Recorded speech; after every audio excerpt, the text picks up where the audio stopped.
8. हमारे हिंदुइज्म में बहुत से देवी देवता हैं जिनको हम बहुत मानते हैं। उनको अपना प्यार दर्शाने के लिए हम यज्ञ करते हैं, पूजा करते हैं, उनके नाम से त्योहार मनाते हैं। वहीं अगर मैं कहूं कि पश्चिम में एक ऐसा भी देश है जिनके देवी देवता हमारे हिंदू सभ्यता के देवी देवताओं से मिलते जुलते हैं, सोच में पड़ गए ना? चिंता मत करिए, हर एक चीज का खुलासा होगा। इस देश का नाम है ग्रीस। अब ग्रीस जितना सुंदर देश है उतना ही सुंदर इसका इतिहास और कल्चर रहा है। तो चलिए आज बात करते हैं हिंदू और ग्रीक कल्चर की इंस्पायरिंग सिमिलैरिटीज के बारे में। त्रिमूर्ति एंड होली ट्रिनिटी। जिस तरह हिंदू धर्म में हम ब्रह्मा, विष्णु और महेश को त्रिमूर्ति के नाम से जानते हैं, वहीं आप ये सुनकर चौंक जाएंगे कि ग्रीक कल्चर में भी 3 देवताओं का समूह है जिन्हें द होली ट्रिनिटी कहा जाता है। इस ट्रिनिटी में ज़्यूस, पोसाइडन और हेडिस का नाम आता है। ज़्यूस जो कि थंडर गॉड है, पोसाइडन जो कि आसमान और नदी के देवता है, और हेडिस जो कि गॉड ऑफ डेथ या कहूं किंग ऑफ अंडरवर्ल्ड के नाम से जाने जाते हैं। ज़्यूस और Indradev both are the god of thunder and साथ ही साथ दोनों ही देवताओं के राजा भी हैं। जिस तरह इंद्रदेव ने रित्र नाम के खूंखार राक्षस का वध किया था, ठीक उसी तरह ज़्यूस ने टाइफन नाम के खूंखार टाइटन को टार्टरस में भेजा था। अब आप पूछेंगे टाइटन मतलब? टाइटन यानी राक्षस और टार्टरस यानी हेल, जिसके बाद ज़्यूस किंग ऑफ गॉड्स बन गए। ज़्यूस और इंद्रदेव के वेपन्स में भी काफी सिमिलैरिटी है। बोथ हैव थंडरबोल्ट और वज्र as their main weapon. Zeus के 2 भाई हैं, पोसाइडन और हेडिस। वहीं इंद्रदेव के भी 2 भाई हैं, अग्नि और वायु। जहां इंद्रदेव को माना जाता है कि इंद्रदेव माउंट मेरू पर रहते हैं, वहीं माना जाता है कि ज़्यूस माउंट ओलंपस में रहते हैं। साथ ही साथ जिस तरह ज़्यूस का ड्रिंक एम्ब्रोसिया उन्हें और बाकी देवताओं को अमर बनाता है, ठीक उसी प्रकार अमृत इंद्रदेव और बाकी देवताओं को अमर बनाता है। वैसे काफी मशहूर गेम है गॉड ऑफ वॉर, वो पूरी ग्रीक मिथोलॉजी से इंस्पायर्ड है। उसमें किस तरह ज़्यूस अपने पिता क्रोनस से बचता है और टाइटन्स को खत्म करता है, काफी सिनेमैटिक तरीके से दिखाया गया है। हालांकि भविष्यवाणी या कहूँ प्रेडिक्शंस भी दोनों कल्चर में काफी सिमिलर है। जिस तरह कंस को भविष्यवाणी मिली थी कि उसका अंत उसी का भांजा करेगा, ठीक उसी तरह क्रोनस को भी प्रेडिक्शंस मिली थी कि उसका अंत भी उसका ही बेटा करेगा। सप्तऋषिज एंड द 7 सिस्टर्स। जिस तरह हिंदू धर्म में तारामंडल को सप्तऋषि कहा गया है, ठीक उसी तरह ग्रीक मिथोलॉजी में उन्हें द 7 सिस्टर्स के नाम से रिप्रेजेंट किया गया है। कहानी लगभग सेम है लेकिन किरदार अलग हैं। इनके अलावा ऐसे कई देवी देवता हैं जिनको हमारे हिंदू धर्म में अलग नाम से जाना जाता है और ग्रीक कल्चर में अलग नाम से। फॉर एग्जाम्पल सूर्य देव को ग्रीस में अपोलो के नाम से जाना जाता है। हेडिस एंड यमा हिंदू और ग्रीक दोनों के ही कल्चर्स में गॉड ऑफ डेथ है। जहां यमराज के पास नरक की रक्षा करने के लिए 2 कुत्ते हैं, शर्वरा और श्यामा, वहीं हेडिस के पास उनका मल्टी हेडेड डॉग है सरबरस, जो कि अंडरवर्ल्ड के गेट्स को गार्ड करता है। शर्वरा और सरबरस दोनों सुनने में भी काफी सिमिलर से लगते हैं। Achilles and the characters of Mahabharata. अब अकीलीस की बात करें तो आप सभी ने ट्रोजन वॉर की कहानी तो बचपन में सुनी ही होगी, फिर भी एक बार रिमाइंड करा देता हूँ। ट्रोजन प्रिंस पैरिस हेलेन, जो कि ग्रीक के एक राजा की वाइफ होती है, उसके साथ प्यार में पड़ जाता है और उसे अपने शहर ट्रॉय ले आता है। इस इवेंट से ग्रीक के सभी राजा ट्रिगर हो जाते हैं और सभी प्लान बनाते हैं कि ट्रॉय पर हमला कर देंगे। लेकिन ट्रॉय पर हमला करना इतना आसान भी नहीं था, क्योंकि इसकी दीवारें बहुत लंबी और मजबूत थी। तो काफी सालों तक ग्रीक किंग्स ट्रॉय की दीवारों के बाहर सीज करते हैं और एंड में एक प्लान बनाते हैं जिसमें वो एक बड़ा सा लकड़ी का घोड़ा छोड़कर वहां से चले जाते हैं एज एन अपॉलजी। ट्रॉय के राजा घोड़े को अंदर ले आते हैं और जैसे ही रात होती है उस घोड़े में से ग्रीक सोल्जर्स निकलते हैं और ट्रॉय के दरवाजे खोल देते हैं। फिर क्या, कत्लेआम शुरू हो जाता है और एंड में ग्रीस की जीत होती है। ये इवेंट होमर ने अपनी पोयम इलियाड में लिखा था और इसी स्टोरी में एक कैरेक्टर था अकीलीस, जो कि महाभारत के कई वॉरियर्स की पर्सनालिटी से सिमिलर है। जैसे कि Achilles was born to a king and a sea nymph, nymph यानी अप्सरा, और ये फैक्ट मेल खाता है पितामह भीष्म से, जो कि राजा शांतनु और माता गंगा के पुत्र थे। अर्जुन के साथ भी अकीलीस को रिलेट किया जा सकता है, क्योंकि जिस तरह महाभारत के युद्ध में जयद्रथ की वजह से अर्जुन का बेटा यानी अभिमन्यु मारा गया था, ठीक उसी तरह ट्रॉय के प्रिंस हेक्टर की वजह से अकीलीस के बचपन का साथी पैट्रिकुलस मारा गया था, जिसके बाद दोनों अर्जुन और अकीलीस ने हेक्टर और जयद्रथ से बदला लेने का वचन ले लिया था। साथ ही साथ अकीलीस के इवेंट से ये भी कई बार पता लगता है कि अकीलीस कर्ण जितना शक्तिशाली भी था, और आप ये बात सुनकर चौंक जाएंगे कि अकीलीस को भगवान श्री कृष्ण के साथ भी एसोसिएट किया जाता है, जहां दोनों ने ही अपना शव या कहूँ शरीर एड़ी में एक एरो लगने की वजह से त्याग दिया था। सो इससे ये पता लगता है कि अकीलीस महाभारत के कैरेक्टर्स का एक मेल है। Draupadi and Helen of Troy. जैसे कि अभी हमने बात करी कि किस तरह ट्रॉय के प्रिंस पैरिस को हेलेन से प्यार हो जाता है और हेलेन को अपने साथ वो ट्रॉय शहर में ले आता है, जिसके बाद ग्रीक आर्मी ट्रॉय पर हमला कर देती है और पूरी तरह से ट्रॉय को तहस महस कर देती है। वहीं द्रौपदी, जो कि पांडवों की पत्नी होती है, जिसका हस्तिनापुर में कौरवों द्वारा अपमान होता है, जिसके बाद पांडवों और कौरवों का युद्ध शुरू होता है। अब आप पूछेंगे इनमें सिमिलैरिटी कैसे है? ये दोनों तो अलग इवेंट है। बिल्कुल, इवेंट तो अलग है, लेकिन जिस तरह द्रौपदी को कौरवों के विनाश का कारण माना जाता है, ठीक उसी तरह हेलेन को भी ट्रॉय के विनाश का कारण माना जाता है। तो क्या पता दोनों ही कहानियां एक दूसरे से इंस्पायर्ड हो। नारद मुनि एंड हर्मेस। नारद मुनि, जो कि हिंदू पौराणिक कथाओं में काफी फेमस और डिबेटेबल कैरेक्टर है, ये एक म्यूजिशियन, स्टोरी टेलर और एक मैसेंजर का काम करते हैं। नारद मुनि देवताओं में काफी डिफरेंट और इम्पोर्टेंट टॉपिक्स को ट्रिगर करने के लिए जाने जाते हैं। बिल्कुल इसी तरीके से ग्रीस में हर्मिस को गॉड ऑफ मैसेंजर के तौर पर दिखाया जाता है। कहा जाता है कि बड़े बड़े इवेंट्स को ट्रिगर करने के लिए वह कई सारी तरकीबें लगाते हैं। दोनों की पर्सनालिटी भी काफी मिलती जुलती है। वही बात कि नाम अलग हैं, लेकिन पर्सनालिटी सेम है। क्यूपिड और कामदेव। आपने कई सारी हॉलीवुड फिल्म्स में कुछ कैरेक्टर्स को देखा होगा, कैरेक्टर्स एज इन बच्चे, जो कि कभी भी किसी फिल्म में कोई लव सीन आता है तो पीछे कुछ बच्चे दिखाई देते हैं उड़ते हुए, हाथ में बो और एरो लिए। दरअसल उन्हें ग्रीक कल्चर में क्यूपिड कहा जाता है, जो कि God of love, desire and attraction है।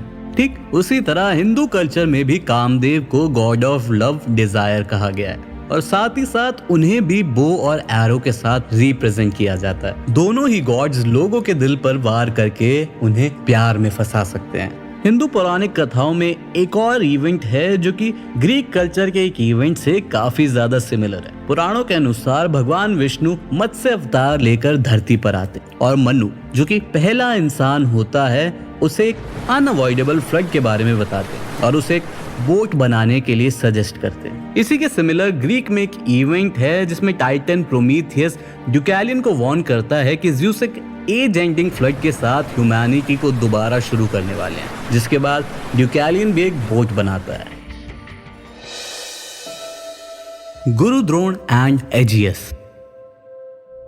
एक और काफी इंटरेस्टिंग सिमिलैरिटी है दोनों कल्चर में, जहां एजियस और गुरु द्रोण दोनों को लगा था कि उनके बेटे मारे जा चुके हैं, जिसके बाद दोनों ही पिता अपनी जान दे देते हैं। जिस तरह महाभारत के युद्ध में अश्वत्थामा नाम के हाथी को मारकर ये अफवाह फैला दी गई थी कि गुरु द्रोण का पुत्र अश्वत्थामा मारा गया है, जिसके बाद गुरु द्रोण निराश होकर अपने शस्त्र छोड़कर जमीन पर बैठ जाते हैं और उनका गला काट दिया जाता है। ठीक इसी तरह ग्रीस में एक इवेंट ऐसा हुआ था जिधर पिता को लगा था कि बेटे की मौत हो गई है, पर असल में ऐसा नहीं होता। हुआ ये था कि एक इवेंट में जब हाफ मैन हाफ बुल जैसे एक राक्षस को थीसियस मारने जाते हैं तो उनके पिता यानी एजियस उनसे कहते हैं कि अगर तुम सही सलामत आए तो अपनी शिप्स पर व्हाइट फ्लैग्स लहराना। तो जब थीसियस उस राक्षस को मारकर वापस आते हैं तब उन्हें याद आता है कि वे अपने साथ व्हाइट फ्लैग्स लाना भूल गए हैं, जिसके बाद एजियस यानी थीसियस के पिता को शिप पर ब्लैक फ्लैग्स लगे हुए मिलते हैं और उन्हें लगता है कि उनका बेटा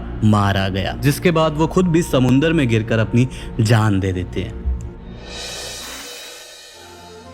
अब सवाल बनता है कि दोनों कल्चर्स में इतनी सिमिलैरिटी कैसे है? क्या ग्रीस में भी सेम कल्चर को माना जाता है जैसा हमारे देश में माना जाता है, सिर्फ नाम अलग है? क्या ग्रीक कल्चर हिंदुइज्म से इंस्पायर्ड है या हिंदुइज्म ग्रीक कल्चर से इंस्पायर्ड है? तो इसका जवाब भी हमें हमारे पुराणों में ही बताया गया है। तो ऋग्वेद के अनुसार एक वन ऑफ द ओल्डेस्ट युद्ध लड़ा गया था हमारे देश में, जिसमें कि राजा सुदस ने 10 कुलों के अलायंस को हरा दिया था, जिसके बाद उन 10 कुलों को इंडियन सब कॉन्टिनेंट से बाहर निकाल दिया गया था। और इन्हीं कुलों में से एक कुल का नाम था एलिना, जो कि वेस्ट में जाकर शिफ्ट हो गया, जिसके बाद उन्होंने इसका नाम चेंज करके हेलेस रख दिया, जो कि आज के समय पर ग्रीस कहलाता है। तो इससे पता लगता है कि इंडियन और ग्रीक कल्चर में इतनी समानताएं कैसे हैं। सिर्फ यही नहीं, नॉर्स कल्चर और रोमन कल्चर के देवी देवताओं में भी हिंदू देवी देवताओं से काफी ज्यादा सिमिलैरिटी है। तो क्या ये वही 10 कुल थे जिनको राजा सुदस ने हराया था, जिसके बाद ये अलग अलग जगह जाकर बस गए? सेम तरह का कल्चर अपनाते थे लेकिन डिफरेंट नेम्स के साथ। इसके बारे में हम जितना अपने कल्चर से जुड़ेंगे, जितना डीपली उसे समझ पाएंगे, जितना पुराणों के बारे में पढ़ेंगे, उतने ही अंडरस्टैंडिंग से हमें हमारे हर एक क्वेश्चन का जवाब मिलेगा।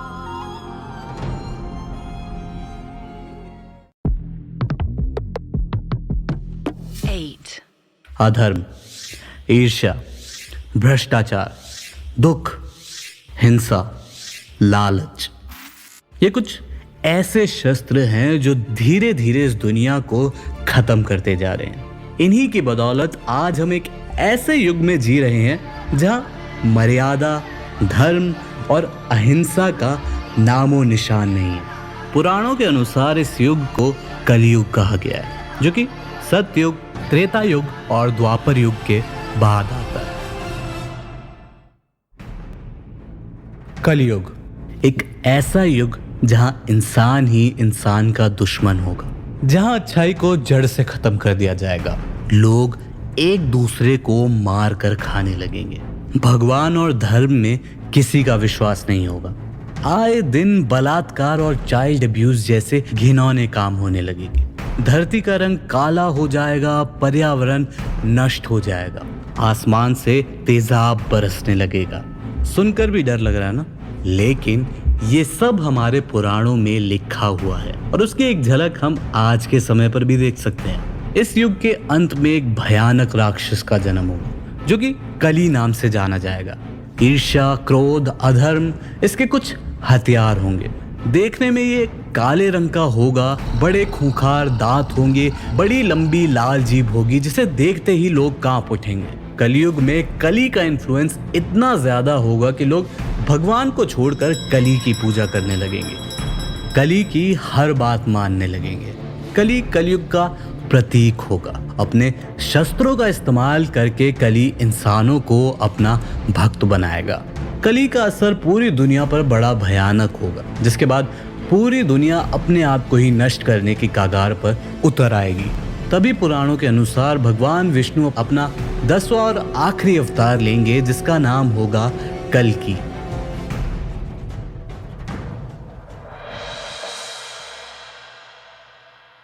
यदा यदा हि धर्मस्य ग्लानिर्भवति भारत अभ्युत्थानमधर्मस्य तदात्मानं सृजाम्यहम् परित्राणाय साधूनां विनाशाय चतुष्कृताम धर्म संस्थापनार्थाय संभवामि युगे युगे। यानी जब जब धरती पर अधर्म का राज होगा तब तब मैं प्रकट होता रहूंगा, सज्जन लोगों की रक्षा के लिए प्रकट होऊंगा, धर्म की स्थापना के लिए प्रकट होऊंगा। ऐसा विष्णु अवतार श्री कृष्ण ने अर्जुन से कहा था। पुराणों की माने तो कलयुग के अंत में सफेद घोड़े पर सवार होकर आएंगे। उस सफेद घोड़े का नाम होगा देवदत्त। कल की काफी स्किल्ड वॉरियर होंगे जिनके हाथ में एक चमकती हुई तलवार होगी। उनके अंदर सूर्य जैसी चमक होगी। कल के अवतार की जानकारी के बारे में हमें भागवत पुराण और विष्णु पुराण जैसे धार्मिक ग्रंथों में मिलता है। उनका घोड़ा देवदत्त शक्ति और पवित्रता को सिंबलाइज करता है, वहीं उनकी तलवार अधर्म और असत्य को नष्ट करने वाली दिव्य शक्ति को दर्शाती है। पुराणों में भविष्य का इंसान कैसा होगा इसके बारे में भी काफी डिटेल में बताया गया है। पुराणों के अनुसार भविष्य के इंसान में लाज शर्म नाम की कोई चीज नहीं होगी। इंसान का कद काफी छोटा हो जाएगा, उसकी एवरेज उम्र भी काफी कम हो जाएगी। समय से पहले प्यूबर्टी या कहूँ यौवन के लक्षण आने लगेंगे। इंसान अधर्म के रास्ते पर चलेंगे और दुनिया पर बुरे इंसानों का राज होगा। किसी भी इंसान को माँ बाप का कोई सम्मान नहीं रहेगा। इंसान की भावनाएं मर जाएंगी। गरीबों को कीड़े मकोड़ों की तरह समझा जाएगा। यहाँ तक कि जब कलयुग अपने चरम पर होगा तब पानी अपने आप सूख जाएगा, धरती बंजर पड़ जाएगी, माँ और बेटे एक दूसरे के ही दुश्मन बन जाएंगे, मानो इंसान जानवरों से भी बदतर बन जाएंगे।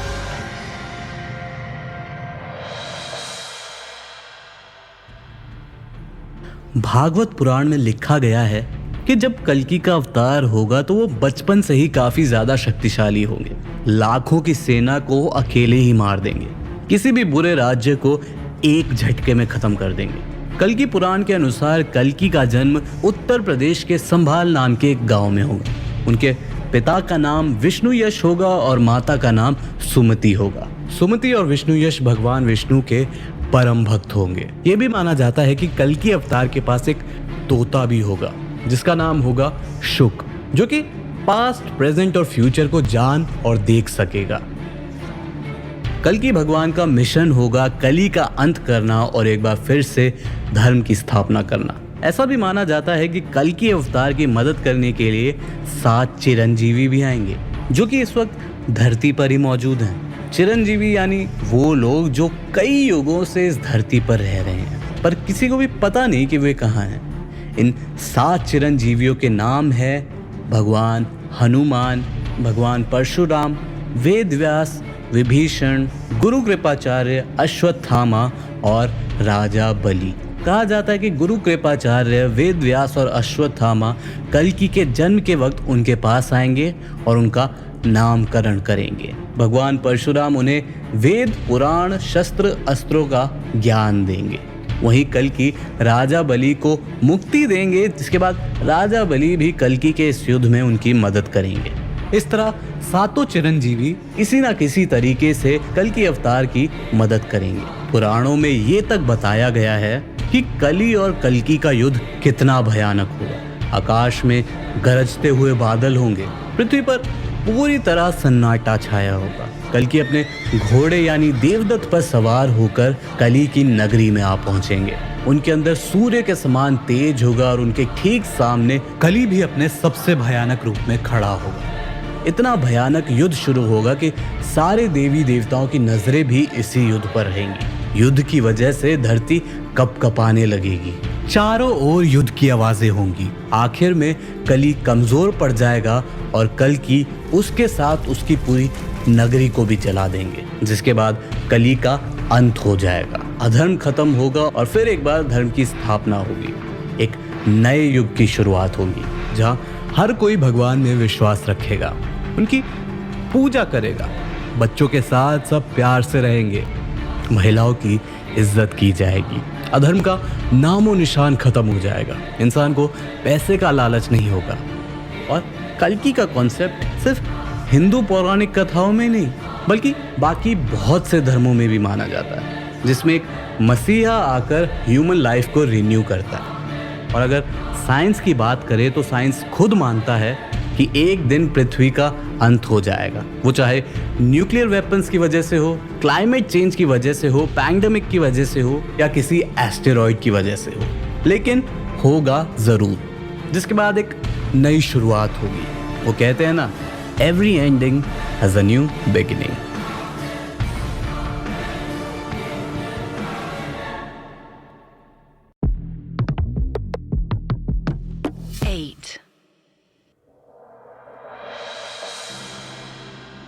हम बचपन से लोगों के अमर होने की फिल्में, शोज और किस्से सुनते और देखते हुए आए हैं, जिसमें हमें बताया जाता है कि वो इंसान समय के अंत तक जीवित रहेगा या वो चीज समय के अंत तक जीवित रहेगी। लेकिन आज मैं आपको पृथ्वी लोक पर कई युगों से जीवित चिरंजीवियों की कुछ ऐसी कहानियां सुनाने वाला हूं, जिनके बारे में हमारे पुराणों में उनके जीवित होने की कहानियों के साथ सबूत भी पता लगते हैं। ये लोग कहाँ हैं, ये राज की बात है, लेकिन ये लोग हैं, ये सच है। तो आखिर ये लोग आज तक हमारे साथ इस पृथ्वी लोक पर जीवित क्यों हैं? ऐसा क्या वरदान मिला था इन्हें, या ऐसा क्या श्राप मिला था जिसकी वजह से ये आज भी पृथ्वी लोक पर भटक रहे हैं? आइए जरा डिटेल में समझने की कोशिश करते हैं। भगवान हनुमान। बचपन से हम भगवान हनुमान की मूवीज, कॉमिक्स और बुक्स पढ़ते आए हैं, जिनसे हमें पता लगता है कि भगवान हनुमान प्रभु श्री राम के कितने बड़े भक्त हैं। उनके माता सीता को ढूंढने, लंका दहन करने की और रावण के राक्षसों को धूल चटाने की गाथा हम सबको बहुत पसंद आती है। साथ ही साथ उनके बालपन की गाथा सुनने में आज भी हमें बेहद मजा आता है। फिलहाल आज भी यही माना जाता है कि भगवान हनुमान आज भी हमारे साथ इस पृथ्वी लोक पर मौजूद हैं।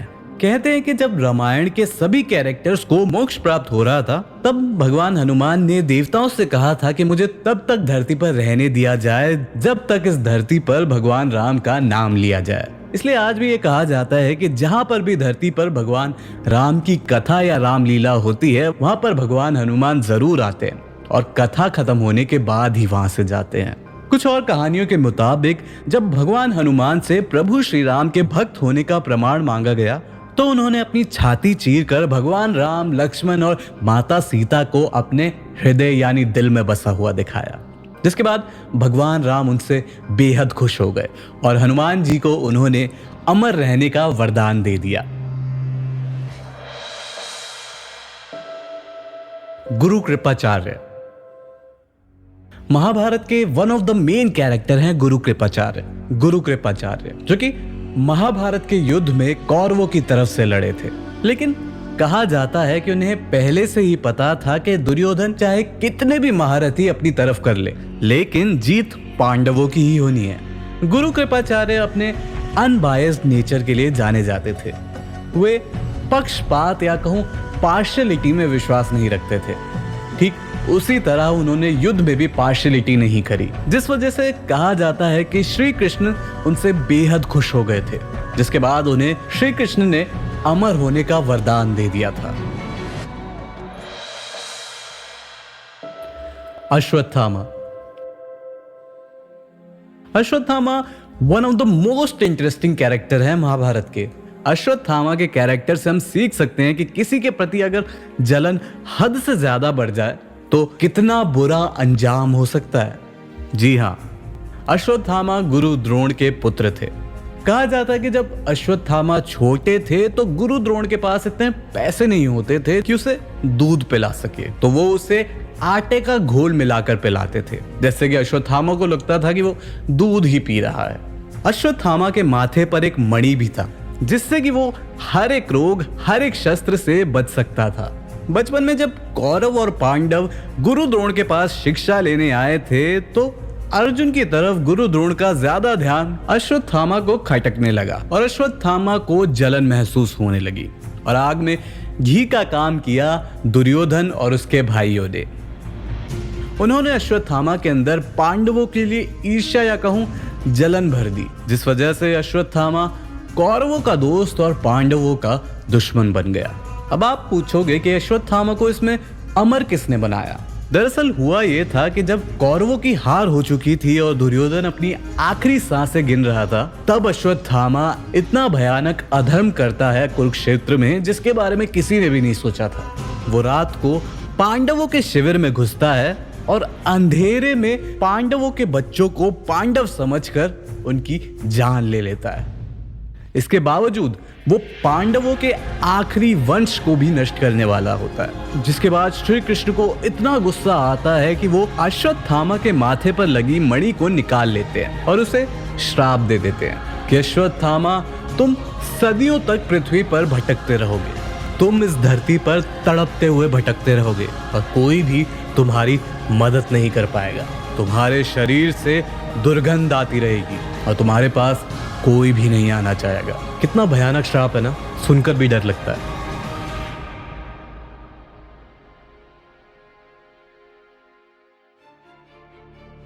वैसे आज के समय पर अश्वत्थामा को देखे जाने का कई लोगों ने दावा किया है। जैसे मध्य प्रदेश के एक डॉक्टर ने एक न्यूज में बताया था कि उनके पास एक पेशेंट आया था जिसके माथे पर एक घाव लगा हुआ था। डॉक्टर बताते हैं कि उन्होंने इस घाव को भरने की बहुत कोशिश करी, लेकिन वो जख्म मानो भरने का नाम ही नहीं ले रहा था। तभी डॉक्टर पीछे की तरफ मुड़ते हैं और मजाक में बोलते हैं कि भैया, कहीं तुम अश्वत्थामा तो नहीं हो। उसके बाद जैसे ही वो डॉक्टर पीछे वापस मुड़ के पेशेंट के पास जाते हैं तो वो पेशेंट गायब हो जाता है और जाते हुए उसे किसी ने भी नहीं देखा। इसके अलावा अश्वत्थामा को देखे जाने का दावा मध्य प्रदेश के असीरगढ़ किले में भी किया जाता है। कहते हैं कि अंदर एक शिवलिंग है जिस पर हर दिन ताजा फूल चढ़े हुए मिलते हैं। लोगों का मानना है कि यहाँ रोज सुबह अश्वत्थामा आता है और शिव जी की पूजा करता है। यहाँ तक कि मध्य प्रदेश के कई लोगों ने भी अश्वत्थामा को देखने का दावा किया है। उनका कहना ये है कि अश्वत्थामा आम लोगों से काफी बड़ा है और उसके माथे से खून निकलता रहता है, जिसे रोकने के लिए वो लोगों से तेल और हल्दी की मांग करता रहता है। आपको क्या लगता है, अश्वत्थामा को देखने की ये कहानियां सच हैं या फिर लोगों के किए गए झूठे दावे हैं?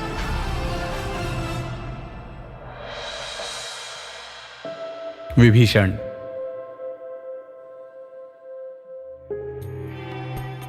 घर का भेद ही लंका ढाए, ये कहावत तो सुनी ही होगी ना आपने। जी हाँ, आई नो बहुत से लोगों को इसके बारे में नहीं पता था कि विभीषण भी 7 चिरंजीवियों में से एक है। लेकिन हाँ, मैं बता दूं कि विभीषण को भी अमर रहने का वरदान मिला था। जैसा कि आप लोगों को पता है कि विभीषण ने अपने भाई रावण का साथ ना देकर सही दिशा की ओर साथ दिया था, यानी भगवान श्री राम का साथ दिया था। और राम जी को उन्होंने रावण के सारे रहस्य बताए थे, जैसे कि रावण का वध कैसे होगा और इंद्रजीत का गुप्त मंदिर कहाँ है, जो कि रावण के अलावा उसके सिर्फ परिजनों को पता था, जिससे भगवान राम रावण का अंत करने में सफल रहे थे, जिसके बाद उन्हें लंका का राजा बना दिया गया था। कहा जाता है कि तभी उनको अमर रहने का वरदान भी मिल गया था, ताकि वो हमेशा लंका के लोगों को गाइड करते रहें और उन्हें सही दिशा दिखाते रहें। महर्षि वेदव्यास। वेदव्यास जो कि महाभारत के ऑथर हैं। ऐसा माना जाता है कि वेदव्यास जी ने तीनों युगों को एक्सपीरियंस किया है, जिसमें त्रेता युग में उनका जन्म हुआ, द्वापर युग उन्होंने पूरा देखा और फिलहाल कलयुग में वो जी रहे हैं। कई लोगों का मानना है कि वेदव्यास नॉर्थ इंडिया के किसी गांव में आज भी रहते हैं। भगवान परशुराम। जी हाँ, भगवान विष्णु के छठे अवतार, जो कि बहुत शक्तिशाली और समझदार हैं। कहा जाता है कि ये विष्णु जी के सबसे डिस्ट्रक्टिव अवतार हैं। परशुराम जी का जन्म एक ब्राह्मण फैमिली में हुआ था। द्वापर युग में वो कौरवों के 3 सबसे बड़े महारथियों के गुरु रहे हैं, पितामह भीष्म, गुरु द्रोण और अंगराज कर्ण। अब आप खुद सोचिए, इतने बड़े बड़े महारथी जिनको हराना लगभग नामुमकिन था, उनको ट्रेन किया भगवान परशुराम ने। तो आप खुद अंदाजा लगा सकते हैं कि भगवान परशुराम कितने शक्तिशाली होंगे। पुराणों के अनुसार भगवान परशुराम आज भी पृथ्वी लोक पर है और भगवान विष्णु के आखिरी अवतार यानी कल्कि अवतार का इंतजार कर रहे हैं। कहा जाता है कि वे कल्कि अवतार के भी गुरु बनेंगे, ताकि वे कल्कि अवतार को बुराइयों के खिलाफ अस्त्र शस्त्र की विद्या दे पाए। राजा बलि। कहा जाता है कि इन्होंने अपनी ताकत से तीनों लोगों को जीत लिया था। साथ ही साथ राजा बलि को दानवीर भी माना जाता है। कहा जाता है कि राजा बलि के बढ़ते यश को देखकर इंद्रदेव चिंतित हो गए थे, जिसके बाद वो भगवान विष्णु के पास गए। भगवान विष्णु ने उनकी बात सुनकर वामन अवतार लिया। तभी एक यज्ञ के दौरान राजा बलि सभी ऋषि मुनियों को दान दे रहे थे और वहीं पर विष्णु जी के वामन अवतार भी आ गए और उन्होंने राजा बलि से 3 पग जमीन मांगी। फिर क्या था, राजा बलि उनकी बात सुनकर हंसने लगे और कहा, प्रभु 3 पग भूमि में क्या ही हो जाएगा आपका, और हंसते हंसते राजी हो गए देने के लिए और कहा, जहां आपका मन हो वहां 3 पग भूमि ले लीजिए। तभी भगवान विष्णु के वामन अवतार ने अपना विराट रूप लिया और एक पग में देवलोक और दूसरे पग से पृथ्वीलोक और पाताल लोक नाप दिया। जिसके बाद भगवान विष्णु के वामन अवतार ने एक बार फिर से राजा बलि से पूछा कि प्रभु तीसरा पग कहाँ रखूं? जिसके बाद राजा बलि को समझ आ गया कि ये भगवान विष्णु है। तभी राजा बलि ने अपना सर आगे किया और भगवान विष्णु ने उनके सर पर अपना तीसरा पग रख दिया, जिसे देखकर भगवान विष्णु काफी ज्यादा खुश हुए। जिसके बाद राजा बलि को भगवान विष्णु ने अमर रहने का वरदान दे दिया।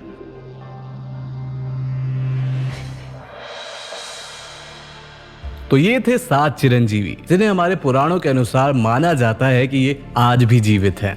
आपको क्या लगता है कि ये सब जीवित हैं? अगर है तो कहां है?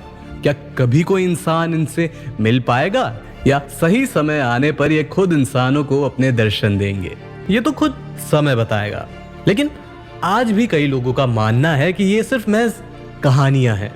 पर मैं बता दूं कि हमारे हिंदू स्क्रिप्चर्स में जो भी लिखा होता है वो सिर्फ ऐसे ही नहीं लिखा होता। उसके पीछे सच्चाई भी होती है, सीख भी होती है और ज्ञान भी होता है। वैसे आपको क्या लगता है कि ये 7 चिरंजीवी आज भी पृथ्वी लोक पर मौजूद है या फिर ये सिर्फ महज कहानियां हैं? अपने थॉट्स जरूर शेयर कीजिएगा।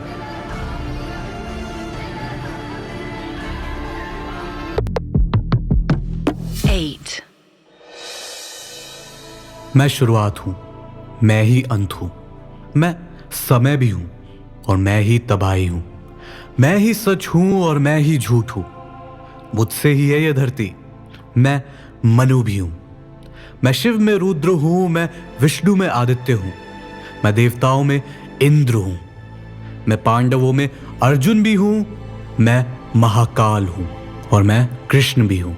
गीता के ये कुछ श्लोक श्री कृष्ण द्वारा अर्जुन को दिए गए थे। ये श्लोक श्री कृष्ण की डिवाइन फॉर्म को डिस्क्राइब करते हैं, जिसमें वो अर्जुन को बता रहे हैं कि वही सब कुछ है और इस धरती पर ऐसा कुछ नहीं है जो वो नहीं है। कृष्ण की प्रेजेंस के बारे में आज भी कहा जाता है कि ऐसी कई जगह हैं जहां पर वो आज भी आते हैं और उन्हीं में से एक जगह है निधिवन। निधिवन वृंदावन में है। माना जाता है कि यहाँ पर श्री कृष्ण रोज रात को आते हैं और गोपियों के साथ रास लीला रचाते हैं। साथ ही ये भी कहा जाता है कि यहाँ पर जितने भी पेड़ हैं वो रात के समय गोपियों का रूप धारण कर लेते हैं। यहाँ के अगर आप पेड़ भी देखो तो वो कुछ इस तरीके से दिखेंगे जैसे कि वो सब एक दूसरे से अटैच्ड हो। माना जाता है कि यहाँ पर अगर रात के समय कोई भी इंसान रुकता है और श्री कृष्ण की रास लीला देखने की कोशिश करता है तो वो या तो अंधा हो जाता है या उसका मानसिक संतुलन खो जाता है या फिर उसकी मृत्यु तक हो जाती है। इसलिए यहाँ पर शाम की आरती के बाद दरवाजे बंद कर दिए जाते हैं और किसी भी इंसान को अंदर आना अलाउड नहीं होता। साथ ही आप ये सुनकर भी चौंक जाएंगे कि वन के अंदर जितने भी जानवर, कीड़े और पंछी मौजूद होते हैं वो भी शाम होते ही यहाँ से बाहर आ जाते हैं। भगवान श्री कृष्ण का जन्म हुआ था मथुरा में, गोकुल में उनका पालन पोषण हुआ था और वृंदावन में उन्होंने अपनी रास लीलाएं रचाई थी। और उसी में से एक लीला है जिसमें निधिवन में वो अपनी 16,108 गोपियों के साथ रास लीला रचाते हैं और उनकी इच्छाएं पूरी करते हैं। निधिवन में जो तुलसी के पेड़ हैं उन्हें वन तुलसी के नाम से जाना जाता है और कहा जाता है कि ये असलियत में पेड़ नहीं बल्कि भगवान श्री कृष्ण की गोपियां हैं जो सुबह होते ही पेड़ में बदल जाती हैं। वहां के लोगों का तो ये तक कहना है कि उन्होंने रात में कई बार निधिवन से घुघरों की आवाज और बांसुरी की आवाज तक सुनी है। निधिवन में एक श्रृंगार महल भी है। इसके बारे में कहा जाता है कि यहाँ पर हर शाम को पान के पत्ते, मिठाई और श्रृंगार का सामान रखा जाता है, जिसके बाद महल को ताला लगा दिया जाता है, क्योंकि ये माना जाता है कि हर रात यहाँ पर श्री कृष्ण आते हैं और राधा रानी आते हैं। ताज्जुब की बात तो ये है कि जैसे ही सुबह ताला खोला जाता है तो पान चखा हुआ, मिठाई खाई हुई और सारा सामान बिखरा हुआ मिलता है। आपको क्या लगता है, क्या यहाँ पर सच में श्री कृष्ण और राधा रानी रात में आते हैं? अगर आप निधिवन जाएंगे तो वहां पर आपको कुछ लोगों की समाधि भी दिखेगी। दरअसल वो समाधि उन लोगों की है जिन लोगों ने रात के समय निधिवन में रुककर श्री कृष्ण और गोपियों की रास लीला देखने की कोशिश करी। सुबह जब निधिवन खोला गया तो वहां पर उन लोगों की डेड बॉडीज मिली, जिसके बाद वहीं पर ही उनकी समाधि भी बना दी गई।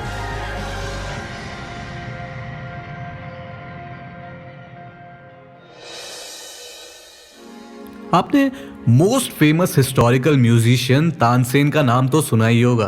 कहते हैं कि वो राग गाकर मौसम में बदलाव कर सकते थे, कभी बारिश कर सकते थे तो कभी धूप ला सकते थे।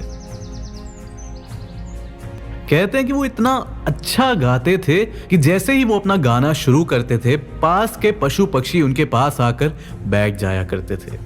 कहते हैं कि तानसेन के गुरु यानी स्वामी हरिदास जी ने वृंदावन में आकर कई सालों तक तपस्या की थी, जिसकी वजह से निधिवन में 2 मूर्तियां प्रकट हुई, जिसमें पहली मूर्ति थी वृंदावन बिहारी की और दूसरी मूर्ति थी बांके बिहारी की। निधिवन में एक ललिता कुंड भी है, जिसकी भी बहुत मान्यता है। कहते हैं कि एक बार राधा रानी की सहेलियों को रात में प्यास लगने लगी तो श्री कृष्ण ने जमीन से पानी निकाला, जिसके बाद राधा रानी की सहेलियों की प्यास बुझी। इसलिए इस कुंड की भी बहुत मान्यता है। श्री कृष्ण और महादेव यानी शिव जी की भी एक अनोखी कहानी है, जिसमें एक बार शिव जी को रास रचाते हुए श्री कृष्ण के दर्शन करने का मन हुआ तो वे एक गोपी का भेष धारण कर श्री कृष्ण और बाकी गोपियों के बीच में आ गए, लेकिन श्री कृष्ण ने उन्हें देखते ही पहचान लिया और उनका नाम रखा गोपेश्वर महादेव। ये देखकर बाकी गोपियां चिढ़ गई कि कान्हा ने आज पहले ही दिन आई गोपी को हमारा हेड बना दिया। इसलिए वृंदावन में एक शिव जी का भी मंदिर है, जहां पर उन्हें गोपेश्वर महादेव के नाम से पुकारा जाता है। निधिवन में आपको एक और मंदिर के भी दर्शन होंगे, जिसका नाम है बंसी चोर राधा रानी का मंदिर। इस मंदिर में श्री कृष्ण नहीं बल्कि राधा रानी बांसुरी बजाती हुई दिखेंगी। कहते हैं कि एक बार राधा रानी ने श्री कृष्ण को सबक सिखाने के लिए उनकी बांसुरी चुरा ली थी, इसलिए इस मंदिर का नाम रखा गया बंसी चोर राधा रानी का मंदिर। क्या आप लोग कभी निधिवन गए हैं? जरूर बताइएगा। तिरुवरपु श्री कृष्ण मंदिर। यह मंदिर केरला में है। ग्रहण के दौरान माना जाता है कि देश भर के सभी मंदिरों को बंद कर दिया जाता है और किसी भी मंदिर में भोग नहीं लगाया जाता। लेकिन जब एक बार सूर्य ग्रहण के दौरान इस मंदिर को बंद किया गया तो कुछ ऐसा हुआ जिसे देखने के बाद लोग दंग रह गए। मंदिर के पुजारी जब अगली सुबह मंदिर को खोलते हैं तो वो देखते हैं कि श्री कृष्ण की मूर्ति पहले से कई ज्यादा पतली हो गई है। लोगों का मानना यह है कि उस दिन सूर्य ग्रहण होने के कारण मंदिर बंद रखा गया, जिसकी वजह से श्री कृष्ण को भोग नहीं लगाया गया, जिसकी वजह से श्री कृष्ण की मूर्ति इतनी पतली हो गई। उस दिन के बाद से हर दिन श्री कृष्ण को इस मंदिर में समय पर भोग लगाया जाता है, ग्रहण वाले दिन भी। और यहाँ तक कि यहाँ के पंडित जब सुबह चाबी लेकर मंदिर खोलने आते हैं तो साथ में वो एक हथौड़ा भी लाते हैं, ताकि अगर गलती से भी मंदिर के दरवाजे नहीं खुले तो हथौड़ा मारकर दरवाजा तोड़ दिया जाए, लेकिन श्री कृष्ण को समय पर भोग लगाया जाए। लोगों का मानना यह है कि इस मूर्ति में स्वयं श्री कृष्ण वास करते हैं, इसीलिए सही समय पर भोग लगाना बेहद जरूरी होता है। खैर, ये तो भगवान श्री कृष्ण की लीलाओं में से एक लीला है। कहा जाता है कि ये मूर्ति स्वयं श्री कृष्ण ने पांडवों को दी थी जब वे वनवास काटने के लिए गए थे। जब उनका वनवास खत्म हुआ तो कहा जाता है कि उनसे ये मूर्ति कुछ मछुआरों ने मांग ली, जिसके बाद वो मछुआरे इस मूर्ति की सही तरह से देखभाल नहीं कर पाए। तो एक साधु के समझाने के बाद उन मछुआरों ने इस मूर्ति को नदी में डुबा दिया और आगे चलकर ये मूर्ति मिली स्वामी विल्मंगलम स्वामीयर को, जिसके बाद वे इस मूर्ति को लेकर केरला चले गए। नारायण पाल मंदिर।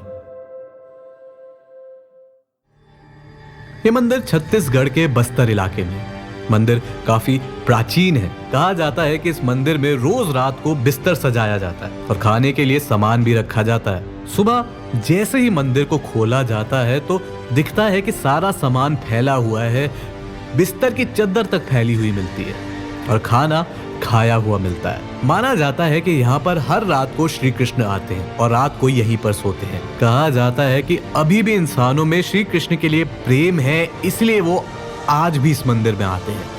साथ ही ये भी कहा जाता है कि जिस तरह कलयुग बढ़ता जा रहा है और भगवान के प्रति लोगों में प्यार और विश्वास कम होता जा रहा है, और जिस दिन भगवान के ऊपर से लोगों का विश्वास पूरी तरह से खत्म हो जाएगा, उस दिन से श्री कृष्ण भी इस धरती पर आना बंद कर देंगे।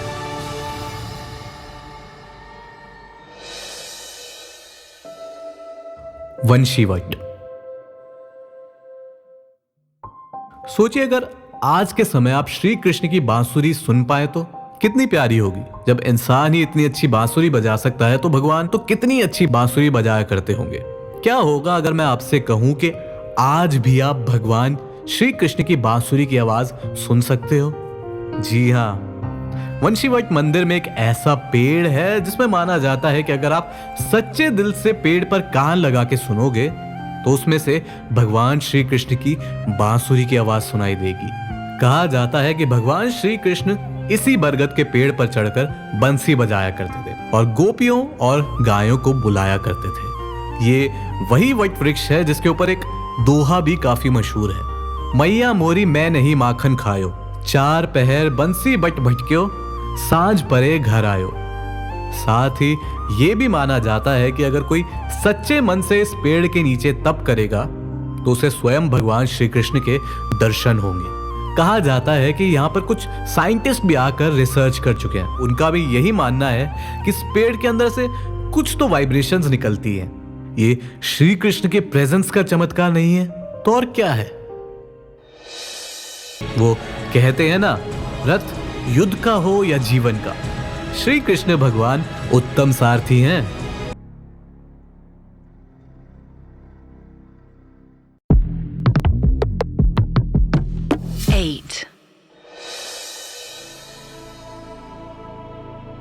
महाभारत हिंदी पौराणिक कथाओं का सबसे बड़ा महाकाव्य है जिसे अलग अलग देशों में अलग नाम से जाना जाता है।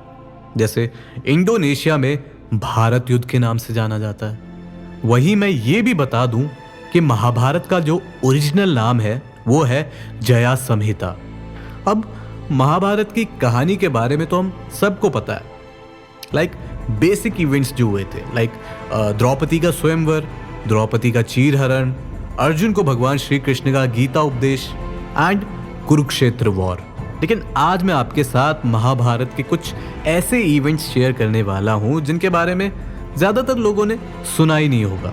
अब महाभारत एक ऐसा महाकाव्य है जिसके बारे में कहा जाता है कि जो महाभारत में नहीं वो पूरी दुनिया में कहीं नहीं। जिसका मतलब ये है कि महाभारत में हर एक सिचुएशन जो एक इंसान की लाइफ में आ सकती है या आ चुकी है, उन सब के बारे में लिखा हुआ है। प्लस उनके सॉल्यूशंस के बारे में भी हमें महाभारत में ही पता लगता है, लाइक कैसे हमें सिचुएशंस को फेस करना चाहिए और कैसे नहीं। इसलिए अगर आपने महाभारत नहीं पढ़ी या आपको उसके बारे में ज़्यादा कुछ पता नहीं है तो मैं आपको हाईली रिकमेंड करता हूँ कि एक बार तो आपको महाभारत पढ़नी चाहिए। फिलहाल आज हम बात करेंगे महाभारत के कुछ ऐसे इवेंट्स और कैरेक्टर्स के बारे में जिनके बारे में ज़्यादातर लोगों को पता ही नहीं है।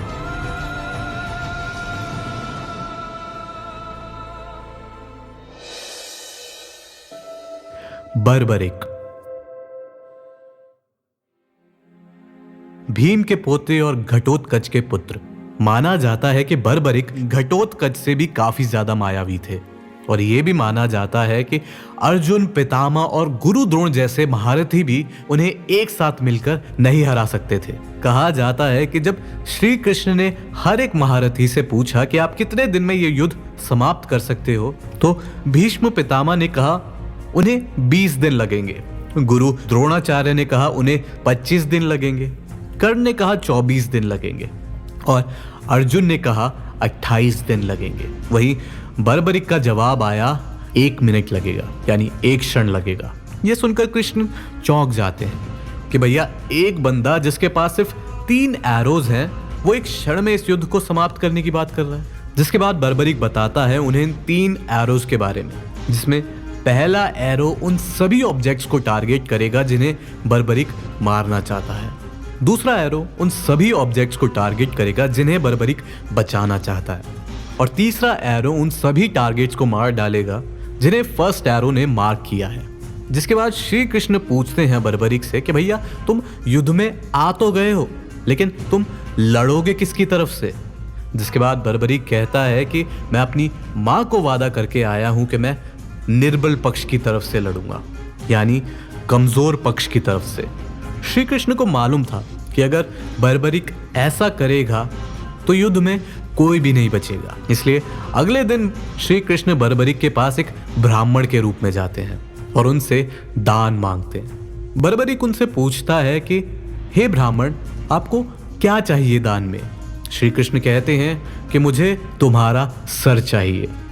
जिसे सुनकर बर्बरिक को पता चल जाता है कि ये ब्राह्मण और कोई नहीं बल्कि श्री कृष्ण है।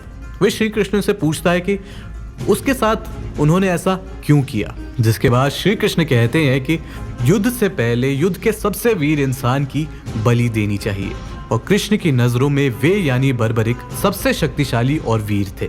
बर्बरिक खुश हो जाते हैं और मान जाते हैं, लेकिन कृष्ण के आगे एक रिक्वेस्ट रखते हैं। कहते हैं कि उन्हें पता है कि महाभारत जैसा युद्ध ना तो कभी लड़ा गया था और ना ही आने वाले समय में कभी लड़ा जाएगा, इसलिए मैं इस युद्ध को देखना चाहता हूँ। जिसके बाद श्री कृष्ण बर्बरिक के सर को एक बड़े से पहाड़ की चोटी पर रख देते हैं, जिससे वो पूरा महाभारत का युद्ध देख सके। जब युद्ध खत्म होता है तो पांडव बर्बरिक के पास आते हैं और पूछते हैं कि इस युद्ध में सबसे बेहतरीन युद्ध किसने किया। बर्बरिक हंसते हंसते कहता है कि मुझे इस युद्ध में केवल श्री कृष्ण दिखे, और कहा मुझे केवल श्री कृष्ण का सुदर्शन घूमता हुआ दिखा पूरे कुरुक्षेत्र में।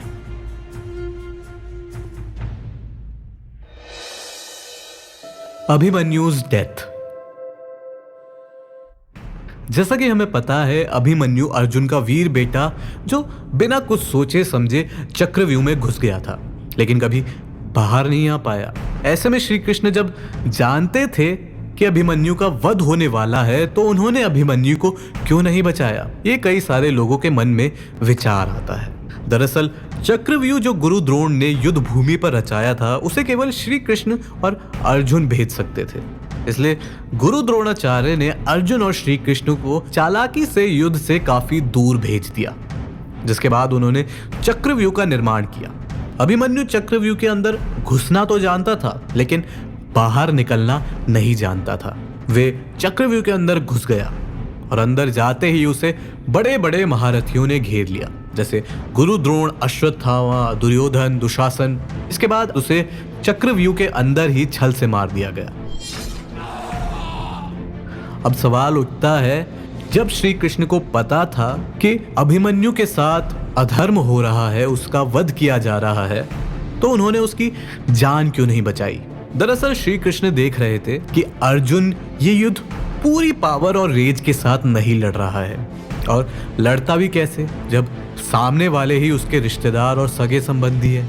इसलिए भगवान श्री कृष्ण का मानना था कि अभिमन्यु का वध होना जरूरी है।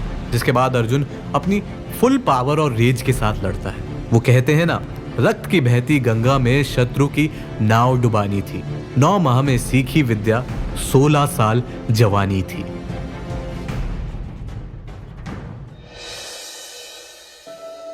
गांधारीज कर्स। जैसा कि आपको पता है, युद्ध खत्म होता है और पांडवों की जीत होती है।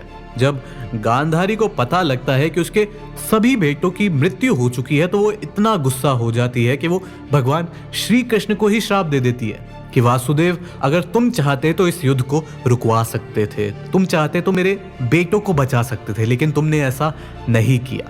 तुम्हारी वजह से मेरे वंश का सर्वनाश हुआ है। ये कहते हुए श्री कृष्ण को वो श्राप देती है कि जिस तरह मेरे वंश का नाश हुआ है उसी तरह तुम्हारे यादव वंश का भी नाश हो जाएगा। सभी यादव आपस में लड़ मर पड़ेंगे और पूरी द्वारका नगरी समंदर में डूब जाएगी। जिसके बाद होता भी यही है, सभी यादवों में जंग छिड़ जाती है और द्वारका नगरी नदी में डूब जाती है।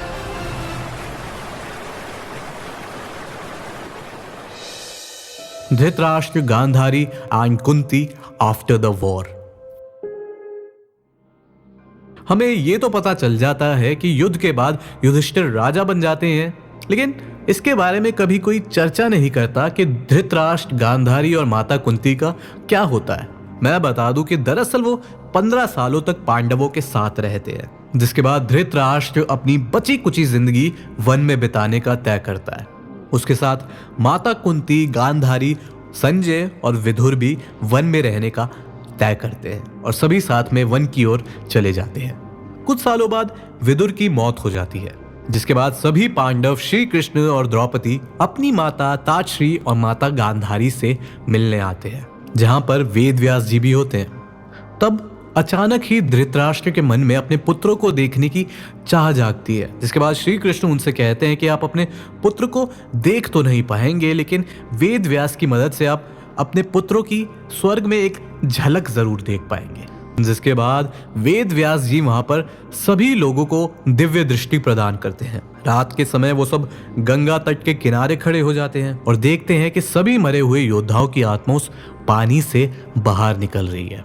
सब बहुत खुश हैं, किसी के अंदर भी कोई गिला शिकवा नहीं है, जिसे देखकर गांधारी और धृतराष्ट्र को काफी ज्यादा सुकून मिलता है। ये महाभारत का एक ऐसा पार्ट है जिसके बारे में शायद ही कभी कोई डिस्कशन हुआ होगा या शायद ही किसी टीवी सीरियल या फिल्म में इसे दिखाया गया हो। इसके अलावा हमें ये तो पता चल गया कि माता गांधारी, माता कुंती, धृतराष्ट्र और संजय वन की ओर चले गए थे, लेकिन उनकी मृत्यु कैसे हुई? हुआ ये था कि एक दिन संजय वन में कुछ सामान लेने के लिए चले गए और माता कुंती, गांधारी और धृतराष्ट्र अपनी कुटिया में घोर तपस्या करने लग रहे थे। जिसके बाद अचानक ही इस कुटिया में आग लग जाती है और उन सभी ने अपनी जान बचाने के अलावा उस आग में भस्म होने का निश्चय कर लिया, यानी डिसीजन ले लिया था। जब संजय वापस कुटिया की तरफ लौटा तो वो देखता है कि सब कुछ भस्म हो चुका है। वो निराश होता है और हिमालय की तरफ चल देता है और अपना बाकी जीवन सन्यासी की तरह हिमालय पर बिताता है। युधिष्ठिर का श्राप। जैसा कि आपको पता है कि कर्ण पांडवों का बड़ा भाई था, जिसे माता कुंती ने पैदा होते ही नदी में बहा दिया था। आगे चल के कर्ण कौरवों की तरफ से लड़ा था, जिसके बाद अर्जुन ने कर्ण का वध कर दिया था। अब कर्ण के वध के बाद जब सभी पांडव अपने टेंट में आए तो माता कुंती से हंसकर कहने लगे कि माता कुंती, हमने अपने सबसे बड़े शत्रु का अंत कर दिया है, अपने सबसे बड़े शत्रु को मार दिया है। माता कुंती हैरान होकर पूछती है, कौन? पांडव कहते हैं, हमने कर्ण का वध कर दिया है। जिसे सुनकर माता कुंती चौंक जाती है और रोने लग जाती है। पांडव हैरान हो जाते हैं और पूछते हैं कि माता, आपके सभी बेटे तो जिंदा हैं, आप हंसने के अलावा उस व्यक्ति की मौत पर रो रही हैं जिसने हमारा और हमारी पत्नी पांचाली का इतना अपमान किया था। जिसके उत्तर में माता कुंती सभी पांडवों को कर्ण की सच्चाई बताती है कि कर्ण तुम्हारा बड़ा भाई था। और सुनकर वही हुआ, सभी पांडव हक्के बक्के रह गए। जिसके बाद युधिष्ठिर ने कहा, अगर माता तुम ये बात मुझे पहले बताती तो कर्ण को हम अपना भाई मान लेते और बीच का कोई रास्ता निकाल लेते जिससे कि ये युद्ध ही नहीं होता। आपने ये बात छुपाकर हमसे हमारे भाई की ही हत्या करवा दी। जिसके बाद युधिष्ठिर ने माता कुंती को और पूरे नारी समाज को ये श्राप दिया कि कोई भी नारी चाहकर भी कोई बात अपने हृदय में यानी दिल में छिपाकर नहीं रख पाएगी। वो कहावत तो आपने सुनी ही होगी कि औरतों के पेट में कोई बात नहीं पचती। जी हाँ, वह इसी श्राप का नतीजा है।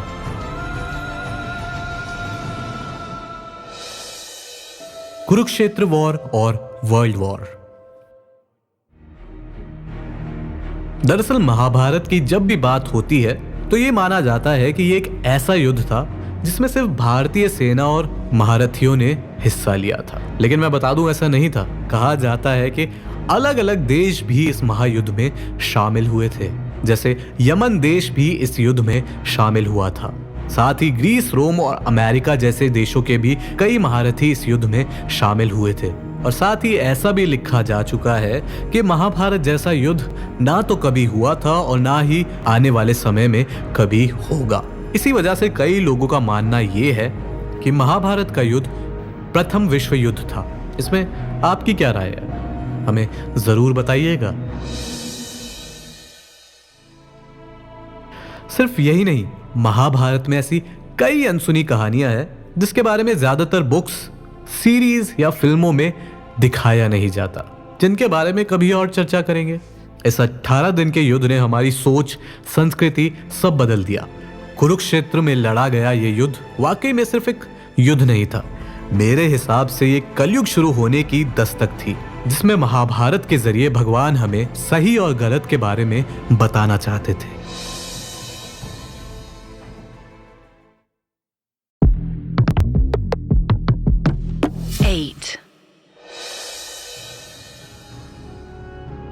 क्या आपने कभी सोचा है कि अगर आपकी मौत हो जाती है, उसके बाद आपके साथ क्या होता है? आपकी आत्मा के साथ क्या होता है? अगर नहीं, तो आज मैं आपके साथ ऐसी कई सारी चीजें शेयर करने वाला हूं जिसे सुनकर आप डेफिनेटली घबरा जाएंगे।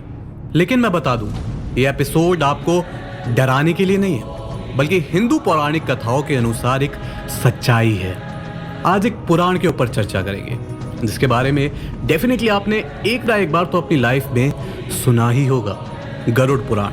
जी हाँ, लोगों का मानना ये है कि ना तो इस किताब को कभी घर में रखना चाहिए और ना ही इसे कभी पढ़ना चाहिए, क्योंकि इस किताब को किसी की मृत्यु के बाद पढ़ा जाता है। ये किताब अंतिम संस्कार और पितृदान के मेथड्स पर बेस्ड है। मृत्यु एक ऐसा सच है जिसे कोई भी नहीं झुठला सकता। पुराणों के अनुसार अच्छे कर्म करने वाले लोग स्वर्ग में जाते हैं और बुरे कर्म करने वाले नरक में। लेकिन इंसान के मरने के बाद होता क्या है, इसका पता चलता है हमें गरुड़ पुराण से। साथ ही आपको ये भी बता दूं कि गरुड़ को भगवान विष्णु का वाहन माना जाता है। कहा जाता है कि एक बार गरुड़ ने भगवान विष्णु से प्राणियों के मरने के बाद क्या होता है, यमलोक की यात्रा और नरक स्वर्ग के बारे में पूछा, जिसके बारे में भगवान विष्णु ने जो जो कहा उसी से ये पुराण बना था।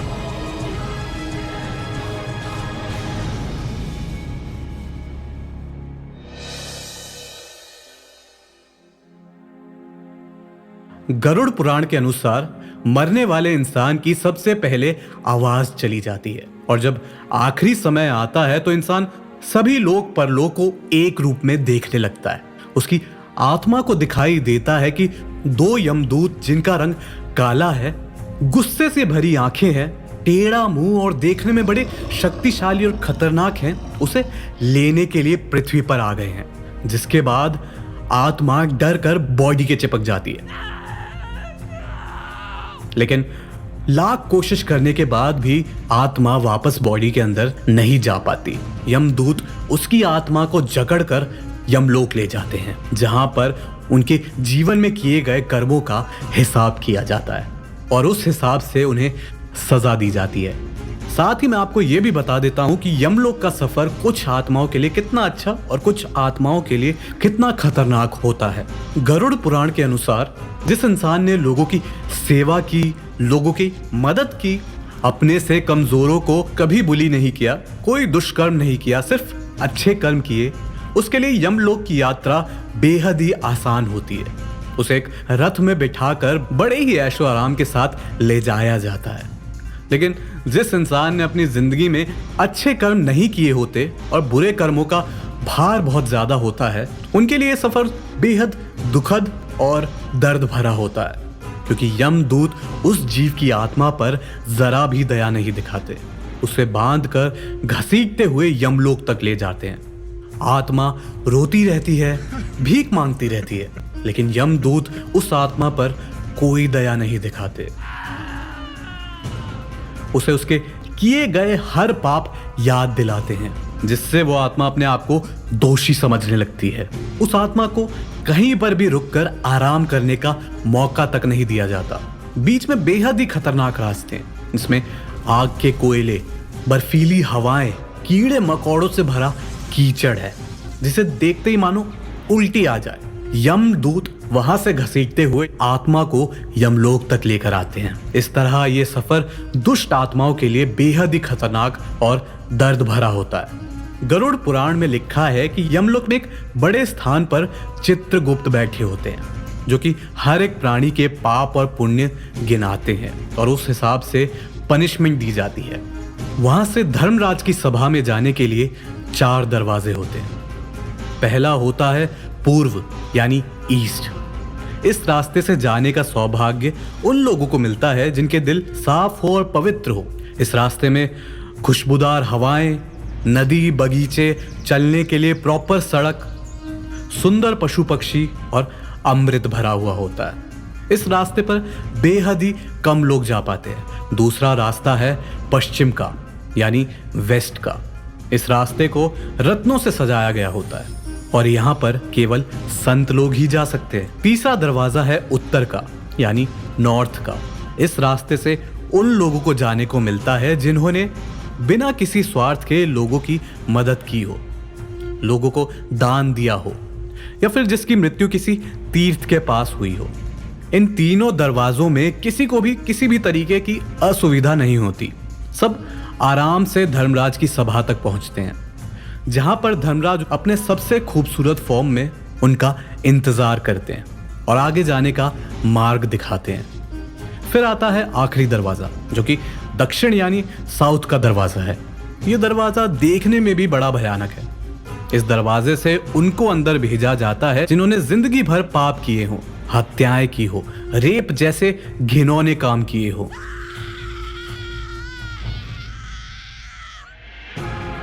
लोगों के साथ धोखा किया हो, दूसरों को दुख पहुंचाया हो। इस दरवाजे में उनके बुरे कर्मों का फल उनका इंतजार कर रहा होता है। ये रास्ता खून और उल्टी से भरा हुआ होता है। चलने के लिए सड़क भी नहीं होती। आड़े टेढ़े लोगों के शरीर दिखते हैं। आसमान काला होता है और अंत में वहां पर धर्मराज अपने सबसे भयानक रूप में यानी यमराज के रूप में दुष्ट आत्माओं का इंतजार करते हैं जो उन्हें उनके पापों की सजा देता है। और सजाएं भी इतनी भयानक जिसे सुनने के बाद आपके होश उड़ जाएंगे। चलिए कुछ सजाओं की बात करते हैं।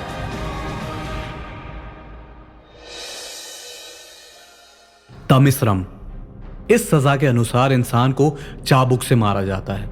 जो लोग दूसरे की संपत्ति चुराते हैं उन्हें यम के दूत तमिश्रम नाम के एक नरक में भेजते हैं जहां पर उसे चाबुक से तब तक मारा जाता है जब तक इंसान की चमड़ी पूरी तरह ना छिल जाए, उसके बदन से खून की धाराएं ना बहने लगे और जब तक वो बेहोश ना हो जाए।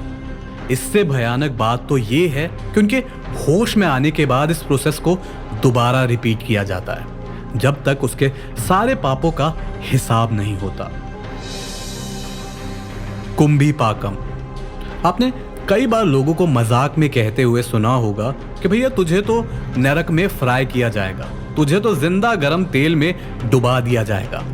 ये सब बातें मजाक में सुनने में तो बहुत फनी लगती है, लेकिन आप इमेजिन करके देखिए किसी इंसान को सच में उबलते हुए तेल में फेंका जाए तो सुनकर भी डर लग रहा है ना। लेकिन गरुड़ पुराण के अनुसार जो लोग अपनी खुशी और मनोरंजन के लिए दूसरों को नुकसान पहुंचाते हैं उनको कुंभी पाकम नरक में भेजा जाता है जहां उन्हें खौलते हुए तेल में फेंका जाता है और उनके सारे पापों का हिसाब किया जाता है। रौरावम। ये सजा उन लोगों को मिलती है जो किसी के साथ धोखा या छल कपट करते हैं। इस सजा में इंसान को जलते हुए कोयले सी धरती पर फेंक दिया जाता है जहां पर वो चलते रहते हैं लेकिन कोई भी उनकी मदद नहीं करता। वो जान बचाने के लिए दर बदर भटकते रहते हैं पर कोई फायदा नहीं होता क्योंकि चारों तरफ जलते हुए कोयले ही होते हैं। उनके शरीर को सांप, बिच्छू, कीड़े, कौवे छील नोच नोच कर खाने लगते हैं। उनका पूरा मांस खा लिया जाता है जिसके बाद उनका शरीर एक बार फिर जुड़ता है और सेम प्रोसेस दोबारा रिपीट किया जाता है।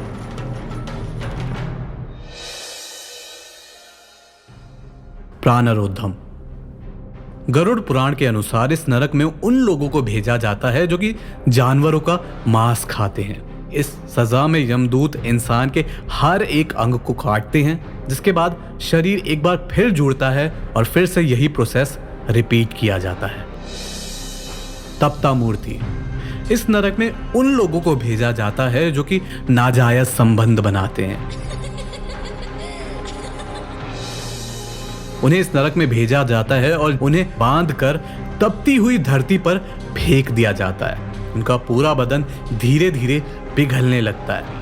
बॉडी दोबारा रिस्टोर होने के बाद इस प्रोसेस को दोबारा रिपीट किया जाता है जब तक उसके पापों का हिसाब नहीं होता।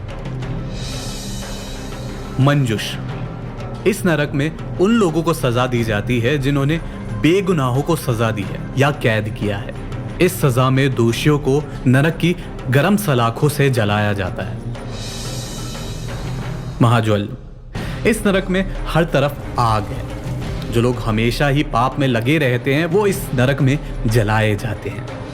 महापाई, यह नरक हर तरह की गंदगी से भरा हुआ है। हमेशा असत्य बोलने वाले यहाँ औंधे मुंह गिराए जाते हैं। महावत, इस नरक में उन व्यक्तियों को सजा दी जाती है जो अपनी बेटियों को बेच देते हैं। वज्र कपात, इस नरक में उन लोगों को सजा दी जाती है जिन्होंने पशुओं पर अत्याचार किया हो या उनके कारण किसी पशु की जान गई हो।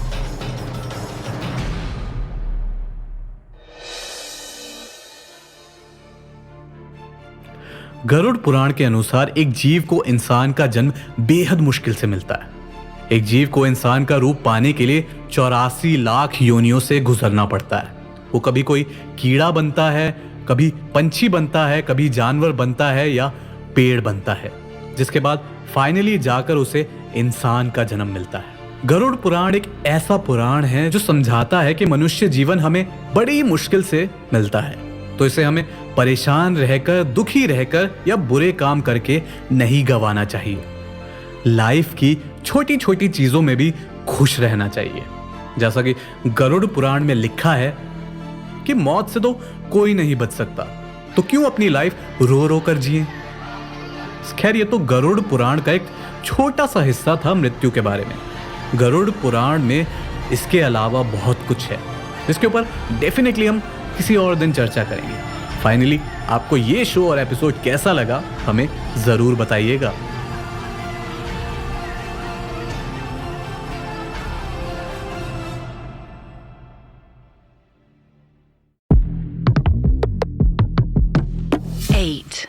आदि योगी, आदि गुरु, भैरव, भोलेनाथ, शंभू, शिव। हिंदू धर्म में जिन्हें देवों के देव महादेव और विनाश यानी डिस्ट्रक्शन का देवता कहा जाता है, आज उनके विवाह या कहूं लव स्टोरी के ऊपर थोड़ी चर्चा करते हैं। जी हाँ, शिव जी को लोगों ने एक अघोरी, एक तपस्वी के रूप में जाना है, लेकिन उनकी प्रेम कहानी भी काफी सुंदर है। सनातन धर्म के अनुसार शिव त्रिमूर्ति में एक अहम भूमिका निभाते हैं। त्रिमूर्ति जो कि इस पूरी सृष्टि को कहा गया है, जिसमें ब्रह्मा निर्माण यानी क्रिएशन का काम करते हैं, विष्णु सृष्टि के मेंटेनेंस यानी संरक्षण के लिए उत्तरदायी हैं, और शिव विनाश यानी डिस्ट्रक्शन के लिए। अब विनाश का नाम सुनकर लोगों को कई बार लगता है सब कुछ तहस महस कर देना, पृथ्वी को खत्म कर देना। मतलब कई बार लोग विनाश को काफी नेगेटिव रूप से देखते हैं, लेकिन हिंदू धर्म में कहा गया है कि जिस चीज की शुरुआत हुई है उसका अंत भी होना निश्चित है। जब अंत होगा तभी तो एक नई शुरुआत होगी। तो इसलिए भगवान शिव त्रिमूर्ति में बेहद ही अहम भूमिका निभाते हैं।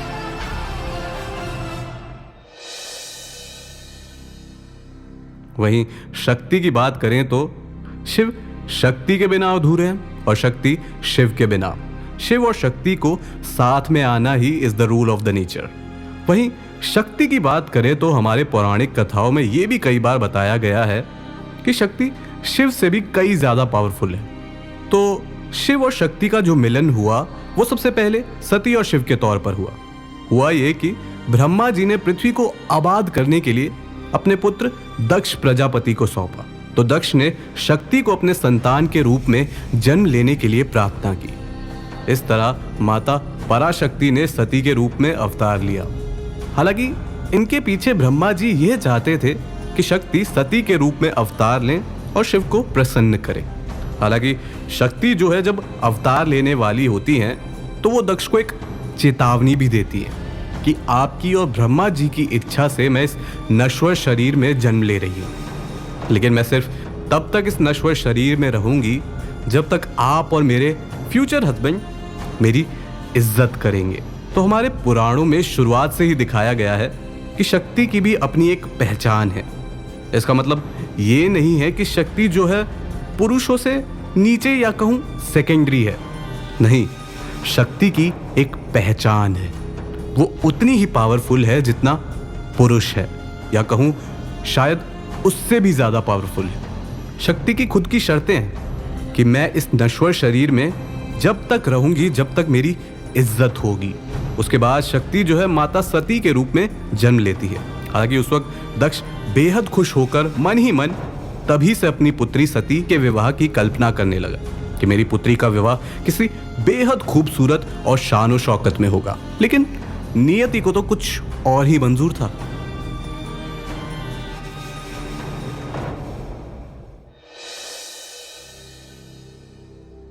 हुआ वही, जैसे ही सती बड़ी होती गई तो उन्हें शिव के बारे में पता लगता गया, और जैसे ही वे शादी के लायक हुई तो उनके मन में ये बैठ चुका था कि अगर शादी उन्हें करनी है तो वे शिव से ही करेंगी, वरना नहीं करेंगी। लेकिन सती के पिता दक्ष नहीं चाहते थे कि उनकी बेटी का विवाह शिव से हो। वो समझते थे कि शिव उनकी पुत्री के लिए योग्य वर या कहूँ डिजर्विंग हस्बैंड नहीं है। पर सती ने अपने पिता दक्ष की एक ना सुनी और शिव जी को पाने के लिए घोर तपस्या करने लगी। ये तपस्या कई सालों तक चली, जिसके बाद फाइनली शिव जी सती से खुश हुए और उनके सामने प्रकट हो गए। जिसके बाद शिव और माता सती का विवाह तो हो गया, लेकिन सती के पिता अभी भी भगवान शिव को अपना दामाद नहीं मानते थे।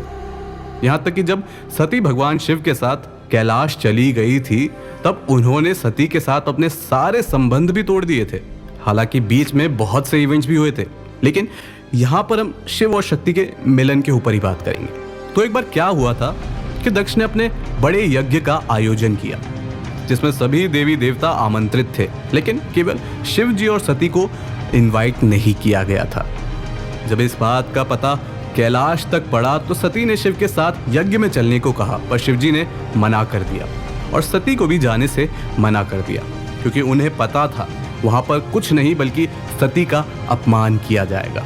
फिर भी शिव जी की इच्छा के विरुद्ध सती उस यज्ञ में जाती है और सभी देवी देवताओं से बोलती है कि आप सब जानते हैं कि ये यज्ञ मेरे और महादेव के अपमान के लिए रखा है, फिर भी आप इसे अटेंड कर रहे हैं।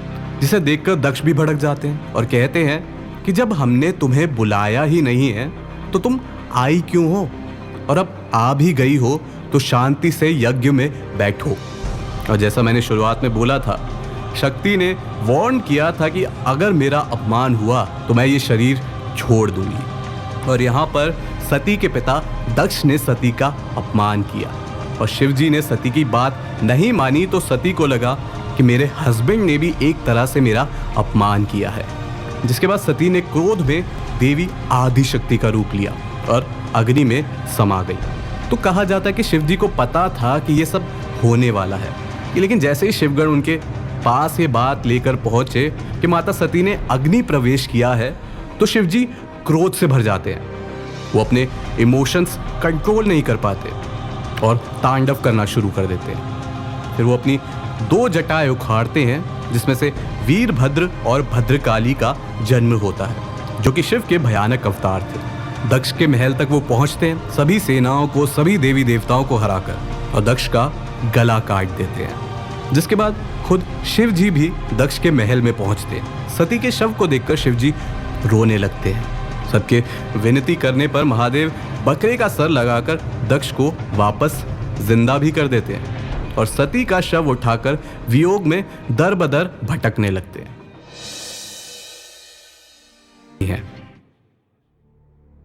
हालांकि इसमें जो है शक्ति सिर्फ अपने बारे में ही नहीं सोच रही, बल्कि धरती के बारे में भी सोच रही है। वो कैसे? वो ऐसे कि ताड़कासुर एक असुर है और उसे वरदान मिला है कि अगर उसे कोई मार सकेगा तो वो सिर्फ शिव का पुत्र ही मार सकेगा। और ताड़कासुर जो कि ईवल है, सबको परेशान कर रहा है, देवताओं को भी। और जब तक शिव विवाह नहीं करेंगे तो पुत्र का जन्म कैसे होगा। सो एक वजह शक्ति के वापस जन्म लेने की ये भी थी। तो सभी देवता शिव जी के पास भी जाते हैं कि आपके लिए शक्ति आई है दोबारा, लाइक आप क्यों नहीं कर रहे शादी, लाइक नखरे क्यों कर रहे हैं। तो शिव जी भी उनकी बात मान जाते हैं।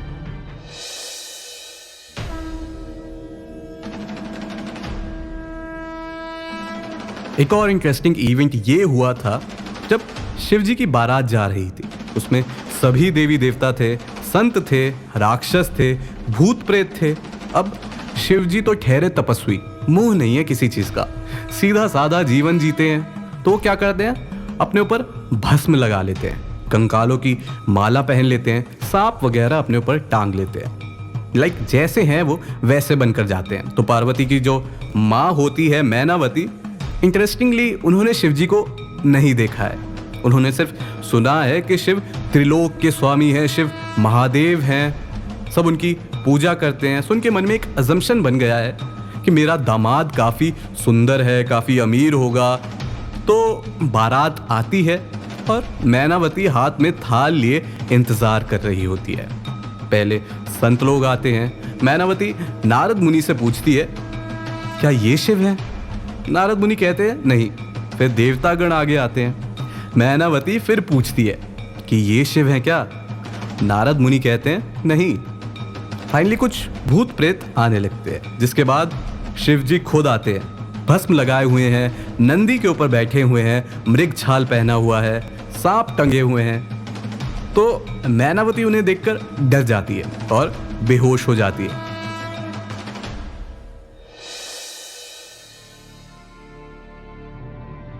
जिसके बाद विष्णु जी और बाकी देवतागण जो है समझाते हैं शिव जी को कि देवी पार्वती ने आपको इस रूप में स्वीकार किया है, आपकी सास ने नहीं। जिसके बाद सभी देवतागण जो है शिव जी को सुंदर वस्त्र पहनाते हैं, गहने पहनाते हैं, उनका श्रृंगार करते हैं, जिसे देखने के बाद मैनावती भी संतुष्ट हो जाती है। और फाइनली शिव और पार्वती का मिलन हो जाता है। अब इसी में शिव जी की खूबसूरत बात ये है कि भगवान बाहरी सुंदरता पर विश्वास नहीं रखते, अंदरूनी सुंदरता उनके लिए मायने रखती है। तभी आप देखो तो शिव जी के पास हर कोई रहता है, वो चाहे भूत हो, प्रेत हो, आत्मा हो, शिव जी किसी को भी मना नहीं करते। सेम विद माता पार्वती।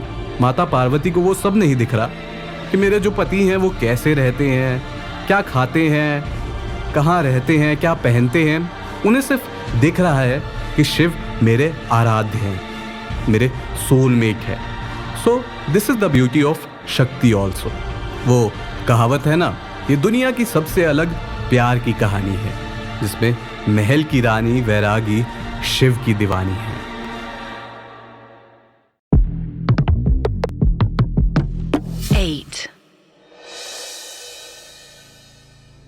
क्या आपने कभी सोचा है कि इंद्र भगवान जो कि देवताओं के राजा है, या कहूं देवराज हैं, लोग इनकी पूजा क्यों नहीं करते? आखिर इंद्रदेव को हिंदू धर्म में क्यों नहीं पूजा जाता? ये जानने से पहले जरा ठीक से समझ लेते हैं कि इंद्रदेव कौन है।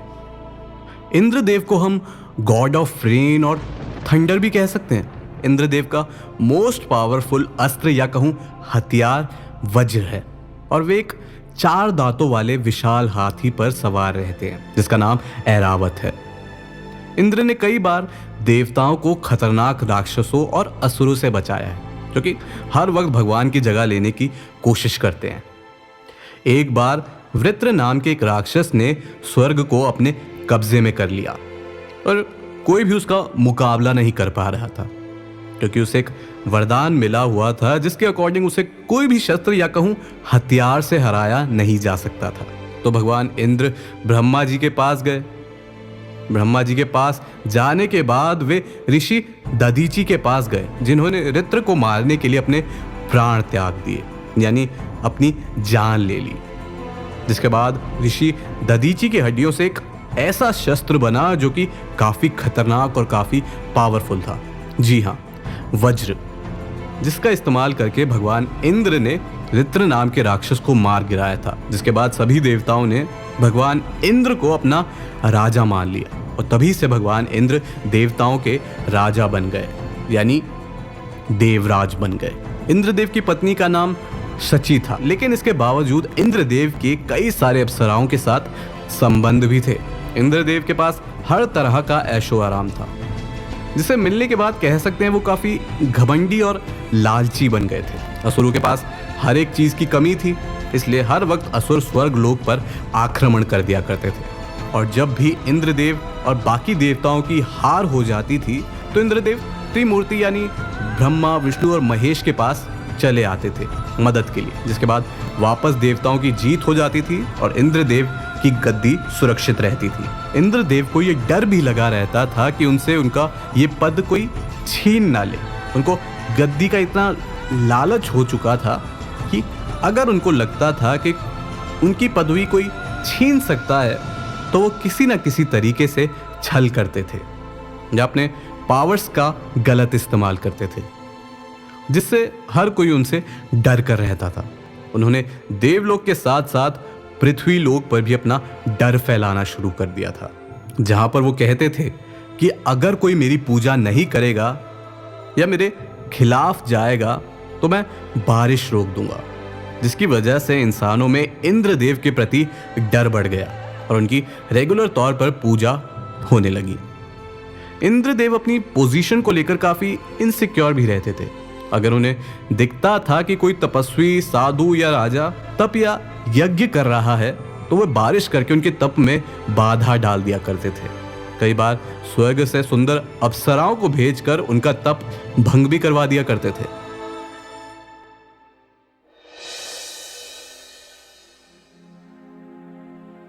आपने कई सारी पौराणिक कथाएं सुनी होगी जिसमें आप इंद्रदेव की इनसिक्योरिटी कई बार देख सकते हैं, जैसे महाभारत के दौरान कर्ण से उसका कवच और कुंडल मांग लेना। ये छल नहीं तो और क्या था, किसी से उसकी शक्ति छीन लेना।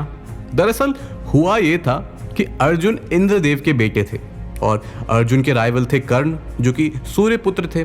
अब जब कर्ण पैदा हुए थे तो वे कवच और कुंडल के साथ पैदा हुए थे, जो कि किसी भी शस्त्र को अपने अंदर समा लेता था जो भी उनकी तरफ छोड़ा जाता था। तो इंद्रदेव को लगता है कि इस तरह मेरा बेटा अर्जुन कभी भी कर्ण को नहीं मार पाएगा, इसलिए इंद्रदेव एक साधु के भेष में कर्ण के पास गए, क्योंकि वो जानते थे कि कर्ण दानवीर है और किसी को भी दान दिए बगैर जाने नहीं देता। तो वे कर्ण के सामने गए और उनसे उनके कवच और कुंडल मांग लिए, जिसे कर्ण ने उन्हें दे भी दिया। ये इंद्रदेव की इनसिक्योरिटी नहीं दर्शाता तो और क्या दर्शाता? इसके अलावा हमारे पुराणों में इंद्रदेव को कई जगह नेगेटिव पर्सनालिटी की तरह दिखाया गया है। वेदों में भले ही इंद्रदेव को काफी अच्छी और शक्तिशाली पर्सनालिटी के तौर पर दिखाया गया है, लेकिन पुराणों में कई बार उन्हें एक शक्तिशाली पर्सनालिटी के साथ साथ नेगेटिव छवि में भी दिखाया गया है। एक ऋषि से भगवान इंद्र को काफी खतरनाक श्राप भी मिला था। वो कैसे, आइए बताते हैं। दरअसल माना जाता है कि भगवान इंद्र के अंदर अहंकार के साथ साथ काम वासना भी काफी ज्यादा थी। महर्षि गौतम की पत्नी थी अहिल्या, जिसके बारे में कहा जाता है कि तीनों लोकों में उनसे सुंदर कोई महिला नहीं थी। भगवान इंद्र का ध्यान एक बार अहिल्या पर पड़ा तो मन ही मन उन्होंने अहिल्या के साथ संबंध बनाने का तय कर लिया। तो वो क्या करते हैं, जब महर्षि गौतम किसी काम से बाहर जाते हैं तो इंद्रदेव महर्षि गौतम का भेष धारण कर अहिल्या के पास आते हैं और उनसे संबंध बनाने को कहते हैं। कुछ समय बाद जब अहिल्या को एहसास हुआ कि वो उसके पति नहीं, तो अहिल्या ने अपने आप से इंद्रदेव को दूर कर दिया और तभी वहां महर्षि गौतम भी आ गए।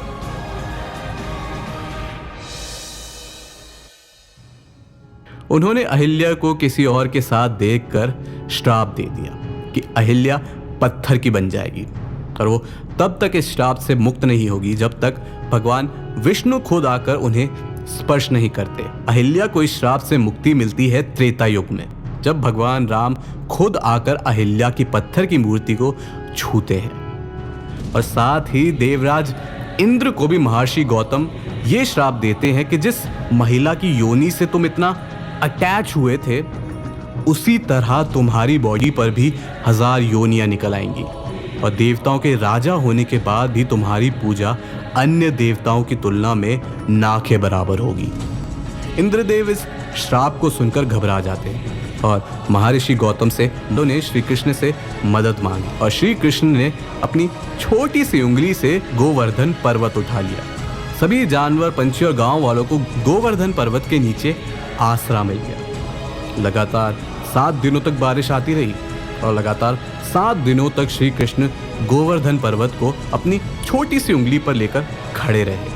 अंत में इंद्रदेव का घमंड टूटा और पृथ्वी लोक पर आकर उन्होंने श्री कृष्ण से माफी मांगी, जिसके बाद श्री कृष्ण के कहने पर सभी इंसानों ने भगवान इंद्र की पूजा करनी बंद कर दी। सो बेसिकली इंद्रदेव के कैरेक्टर और पर्सनालिटी से ये पता लगता है कि कोई कितना भी फेमस हो या कितना भी शक्तिशाली हो, अगर उसके अंदर घमंड और इनसिक्योरिटी जन्म ले लेती है तो उसका पतन हो ही जाता है, वो चाहे इंसान हो या भगवान हो।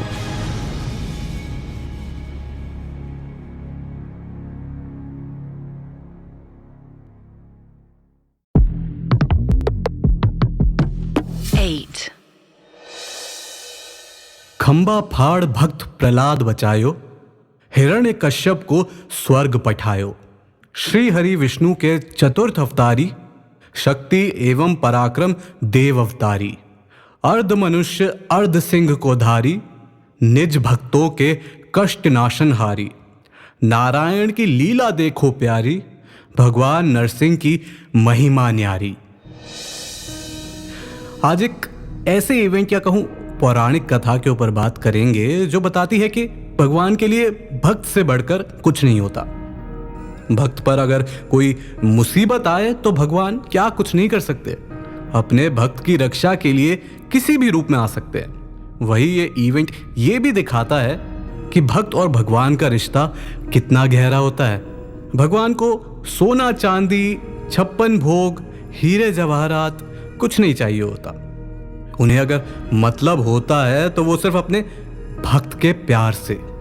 चलिए आज बात करते हैं भक्त प्रहलाद और भगवान विष्णु की एक कथा के बारे में। महर्षि कश्यप की बीवी यानी दक्ष पुत्री दिति ने 2 बेटों को जन्म दिया था। बड़े का नाम था हिरण्यकश्यप और छोटे का नाम था हिरण्याक्ष। दोनों असुर थे, साथ ही दोनों निडर और काफी पावरफुल भी थे। कहा जाता है कि दोनों के आतंक से देवता तक डरे रहते थे। दोनों भाइयों ने देवताओं को युद्ध में तक हरा दिया था और भगवान इंद्र, जो कि देवताओं के राजा है, उन्हें भी परास्त कर दिया था, जिसके बाद स्वर्ग लोक पर भी दोनों भाइयों का कब्जा हो गया था। माना जाता है कि एक बार हिरण्याक्ष ने जब धरती को उठाकर समंदर में छुपा दिया था तो भगवान विष्णु ने वराह अवतार लेकर हिरण्याक्ष को मार डाला था। अपने भाई की मौत की खबर सुनकर हिरण्यकश्यप गुस्से से लाल पीला हो गया और जो उसकी नफरत पहले से भगवान विष्णु से थी वो और भी ज्यादा बढ़ गई। इतनी ज्यादा बढ़ गई कि अगर उसे सुनने में आता कि उसके राज्य में किसी ने भगवान विष्णु की पूजा तो दूर, अगर किसी ने उनका नाम भी लिया तो हिरण्यकश्यप उसे बड़े ही जालिम तरीके से मार डालता था।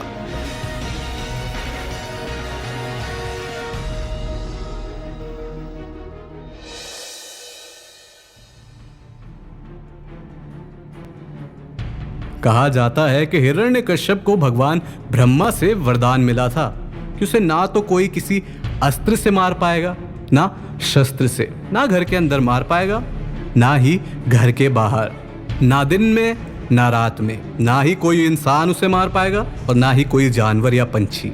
आकाश में भी कोई नहीं मार पाएगा और ना ही पृथ्वी पर।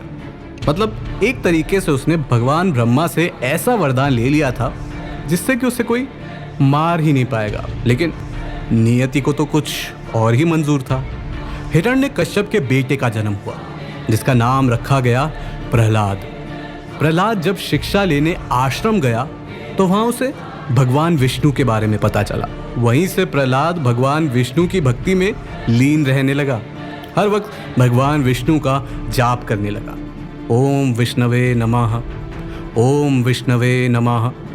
जब प्रहलाद आश्रम से शिक्षा लेकर महल आया तो पिता हिरण्यकश्यप ने उसे गले लगा लिया और उसको गोद में बिठाकर प्यार करने लगा और पूछा, बेटा जो जो तुम पढ़ के आए हो उसके बारे में जरा हमें भी तो बताओ। प्रहलाद ने कहा, पिताजी जो सब जगह पर है मैं उस भगवान को प्रणाम करता हूँ। हिरण्यकश्यप ये बात सुनकर गुस्से से भर गया और कहने लगा, मूर्ख, अपने पिता के अलावा किस भगवान की बात कर रहा है तू? इस पूरे जगत में मेरे से शक्तिशाली और बलवान कोई नहीं है। प्रहलाद कहते कि नहीं पिताजी, इस संसार में भगवान विष्णु से शक्तिशाली कोई नहीं है। भगवान विष्णु ही सब कुछ है। हिरण्यकश्यप ने जैसे ही भगवान विष्णु का नाम सुना तो वो गुस्से से पागल हो गया। हिरण्यकश्यप ने प्रहलाद को चेतावनी दी कि अगर फिर से तूने इस कपटी विष्णु का नाम लिया तो मुझसे बुरा कोई नहीं होगा। लेकिन प्रहलाद ने अपने पिता की एक ना सुनी और भगवान विष्णु का जाप करने लगा। जिसके बाद हिरण्यकश्यप अपने सैनिकों से कहता है कि इस दुष्ट को मार डालो, अब इसके जीने का कोई फायदा नहीं है। अगर ये जीवित रहा तो हमारे ही कुल का नाश कर देगा। अपने महाराज के आदेश पर सैनिक प्रहलाद को मारने दौड़ते हैं। उस पर पहले तलवार से वार किया जाता है, लेकिन वो तलवार जो है प्रहलाद के शरीर को छू भी नहीं पाती, मानो कोई शील्ड उसकी रक्षा कर रही है। प्रहलाद वहां अपने प्रभु यानी विष्णु भगवान का जाप करता रहता है। जिसके बाद सैनिक उसे तीर कमान से मारने की कोशिश करते हैं, लेकिन फिर भी कुछ नहीं होता। भाले से मारने की कोशिश करते हैं, फिर भी कुछ नहीं होता।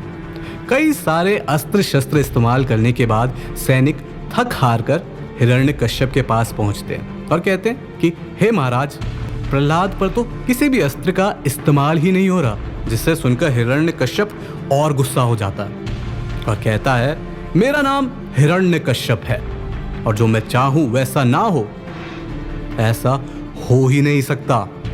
इसके बाद हाथ पैर बांधकर प्रहलाद को समंदर में फेंक दिया जाता है, लेकिन प्रहलाद फिर भी बच जाता है। कैद में बंद करके अनेकों सांपों से डसवाया जाता है, लेकिन प्रहलाद को मानो किसी चीज का असर ही नहीं होता। वो भगवान विष्णु के नाम का जाप करता रहता है। जहर मिलाकर खाना भी खिलाया गया, लेकिन उससे भी कुछ नहीं हुआ। पर्वत से नीचे भी फेंका गया, पर मानो एक शील्ड उसकी रक्षा कर रही हो। प्रहलाद को बांधकर पागल हाथी के पास भी छोड़ा गया और वहां पर भी वो आंखें बंद किए बस श्री हरि का जाप करता रहा। उस हाथी ने प्रहलाद को अपनी सूंड से पकड़ा और अपने ऊपर बिठा लिया और हिरण्यकश्यप की ये कोशिश भी बेकार चली गई। जिसके बाद फाइनली हिरण्यकश्यप अपनी बहन होलिका को बुलाता है और कहता है कि हमें प्रहलाद को मारना पड़ेगा, वरना आने वाले समय में ये हमारे कुल का ही अंत कर देगा। दरअसल होलिका को वरदान में एक शॉल मिली होती है, जिसे अगर वो ओढ़े तो उसके ऊपर आग की लपटों का कोई असर नहीं होगा। तो एक दिन होलिका शॉल पहनकर अपने साथ प्रहलाद को लेकर आग के अंदर चली जाती है। आग जब बुझी तो सब हक्के बक्के रह गए। भगवान विष्णु की कृपा से वो शॉल प्रहलाद के ऊपर आ गई और होलिका जलकर भस्म हो गई। यही कारण है कि होली का त्योहार बुराई पर अच्छाई की जीत के प्रतीक के रूप में मनाया जाता है। होली से एक दिन पहले होलिका दहन के दिन एक पवित्र अग्नि जलाई जाती है, जिसमें सभी तरह की बुराई को जलाया जाता है और अगले दिन रंगों के साथ होली खेली जाती है। होलिका की मौत की खबर सुनकर हिरण्यकश्यप दुखी हो जाता है और आखिर में वे खुद ही प्रहलाद को मारने का तय करता है। प्रहलाद को हिरण्यकश्यप की सभा में खींच कर लाया जाता है और हिरण्यकश्यप प्रहलाद से पूछता है कि कहाँ है तेरा कपटी भगवान? आज मेरे हाथों से कैसे बचाएगा तुझे विष्णु? जिसके जवाब में प्रहलाद कहता है कि मेरे भगवान तो चारों तरफ है, हर एक वस्तु में मेरे भगवान है। अगर मेरे भाग्य में जीवन लिखा होगा तो भगवान विष्णु मुझे कैसे भी करके बचा लेंगे। जिसे सुनकर हिरण्यकश्यप एक खंबे की ओर देखकर पूछता है कि क्या इसमें भी तेरे भगवान का वास है? प्रहलाद का जवाब आता है, हाँ, भगवान विष्णु हर जगह है। गुस्से में आकर हिरण्यकश्यप खंबे पर अपनी गदा से वार करता है और उस खंबे में से एक अलग से एक भयानक से जानवर की छवि दिखती है, जिसका आधा शरीर तो शेर का था और आधा शरीर इंसान का, देखने में भयानक। और उसकी दहाड़ की आवाज सुनकर सभा में किसी के अंदर भी उसके सामने खड़े रहने की हिम्मत नहीं हो रही थी।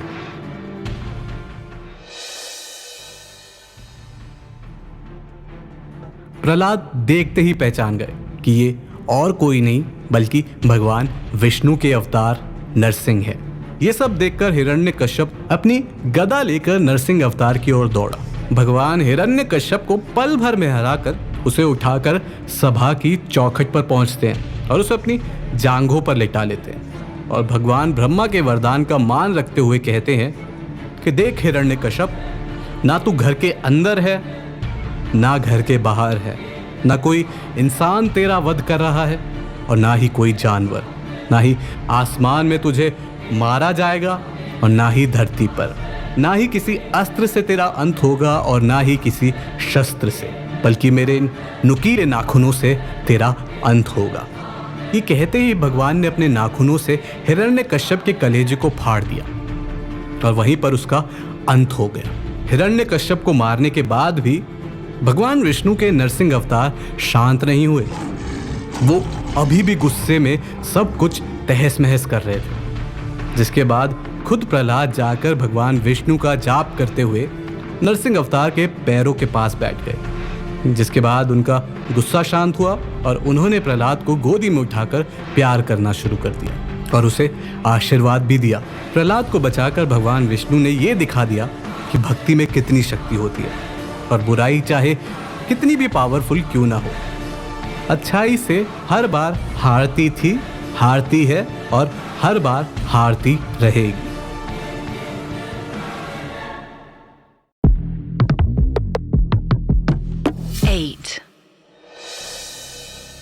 हमने महाभारत को हमेशा हीरो और विलन के इवेंट्स के तौर पर देखा है, जिसमें हमने देखा है कि Pandavas were the heroes of Mahabharata and Kaurava were the villains. And जिस तरह हर स्टोरी के एंड में हीरोज की जीत होती है, ठीक उसी तरह महाभारत में भी हीरोज की जीत हुई। लेकिन जैसा कि आपको पता है कि महाभारत में पांडवों की जीत के पीछे किसका हाथ था? ऑब्वियसली श्री कृष्ण का। एंड हाँ, अगर श्री कृष्ण उनके साथ नहीं होते तो शायद पांडव महाभारत का युद्ध कभी नहीं जीतते। महाभारत में कई लोगों ने श्री कृष्ण को सही माना तो कई लोगों ने युद्ध का कारण ही श्री कृष्ण को माना। कईयों ने श्री कृष्ण को वरदान दिए तो कईयों ने श्राप। लेकिन क्या किसी ने भी महाभारत जैसे इवेंट को कभी श्री कृष्ण के नजरिए से देखने की कोशिश की है? चलिए जरा हम कोशिश करते हैं।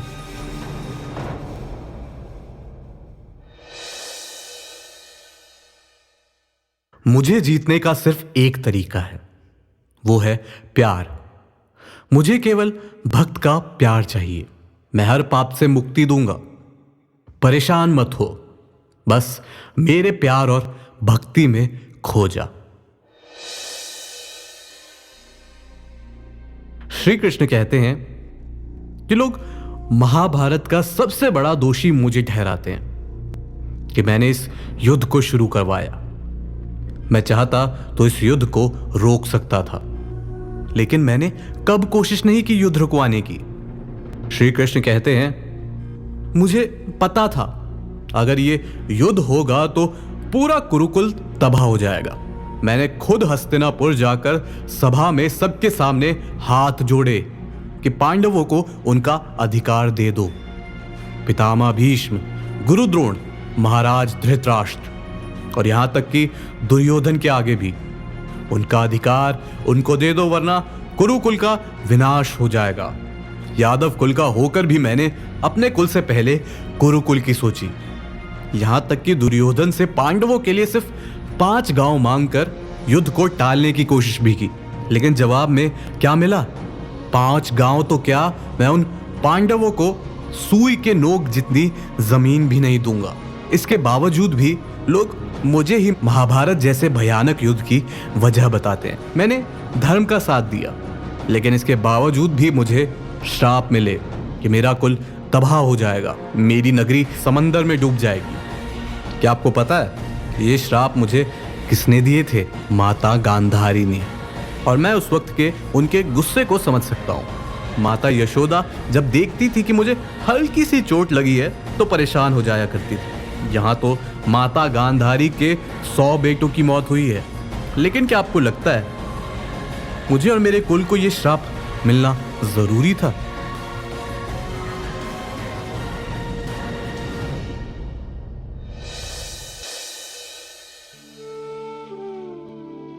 मैं चाहता तो महाभारत का युद्ध एक क्षण में खत्म कर देता, पर वो मेरा काम नहीं है। मेरा काम है लोगों को सही गलत की समझ देना।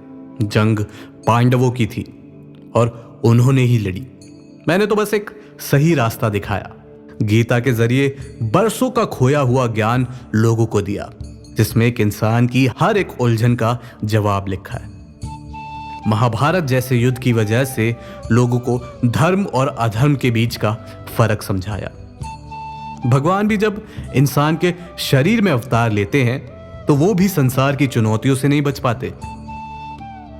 फिर भी आजकल कई लोग मुझे और महाभारत को कुरुक्षेत्र में कुरुकुल के विनाश का कारण बताते हैं, लेकिन वो शायद भूल गए हैं कि किसी नई चीज की शुरुआत के लिए पुरानी चीज का अंत होना ही होता है।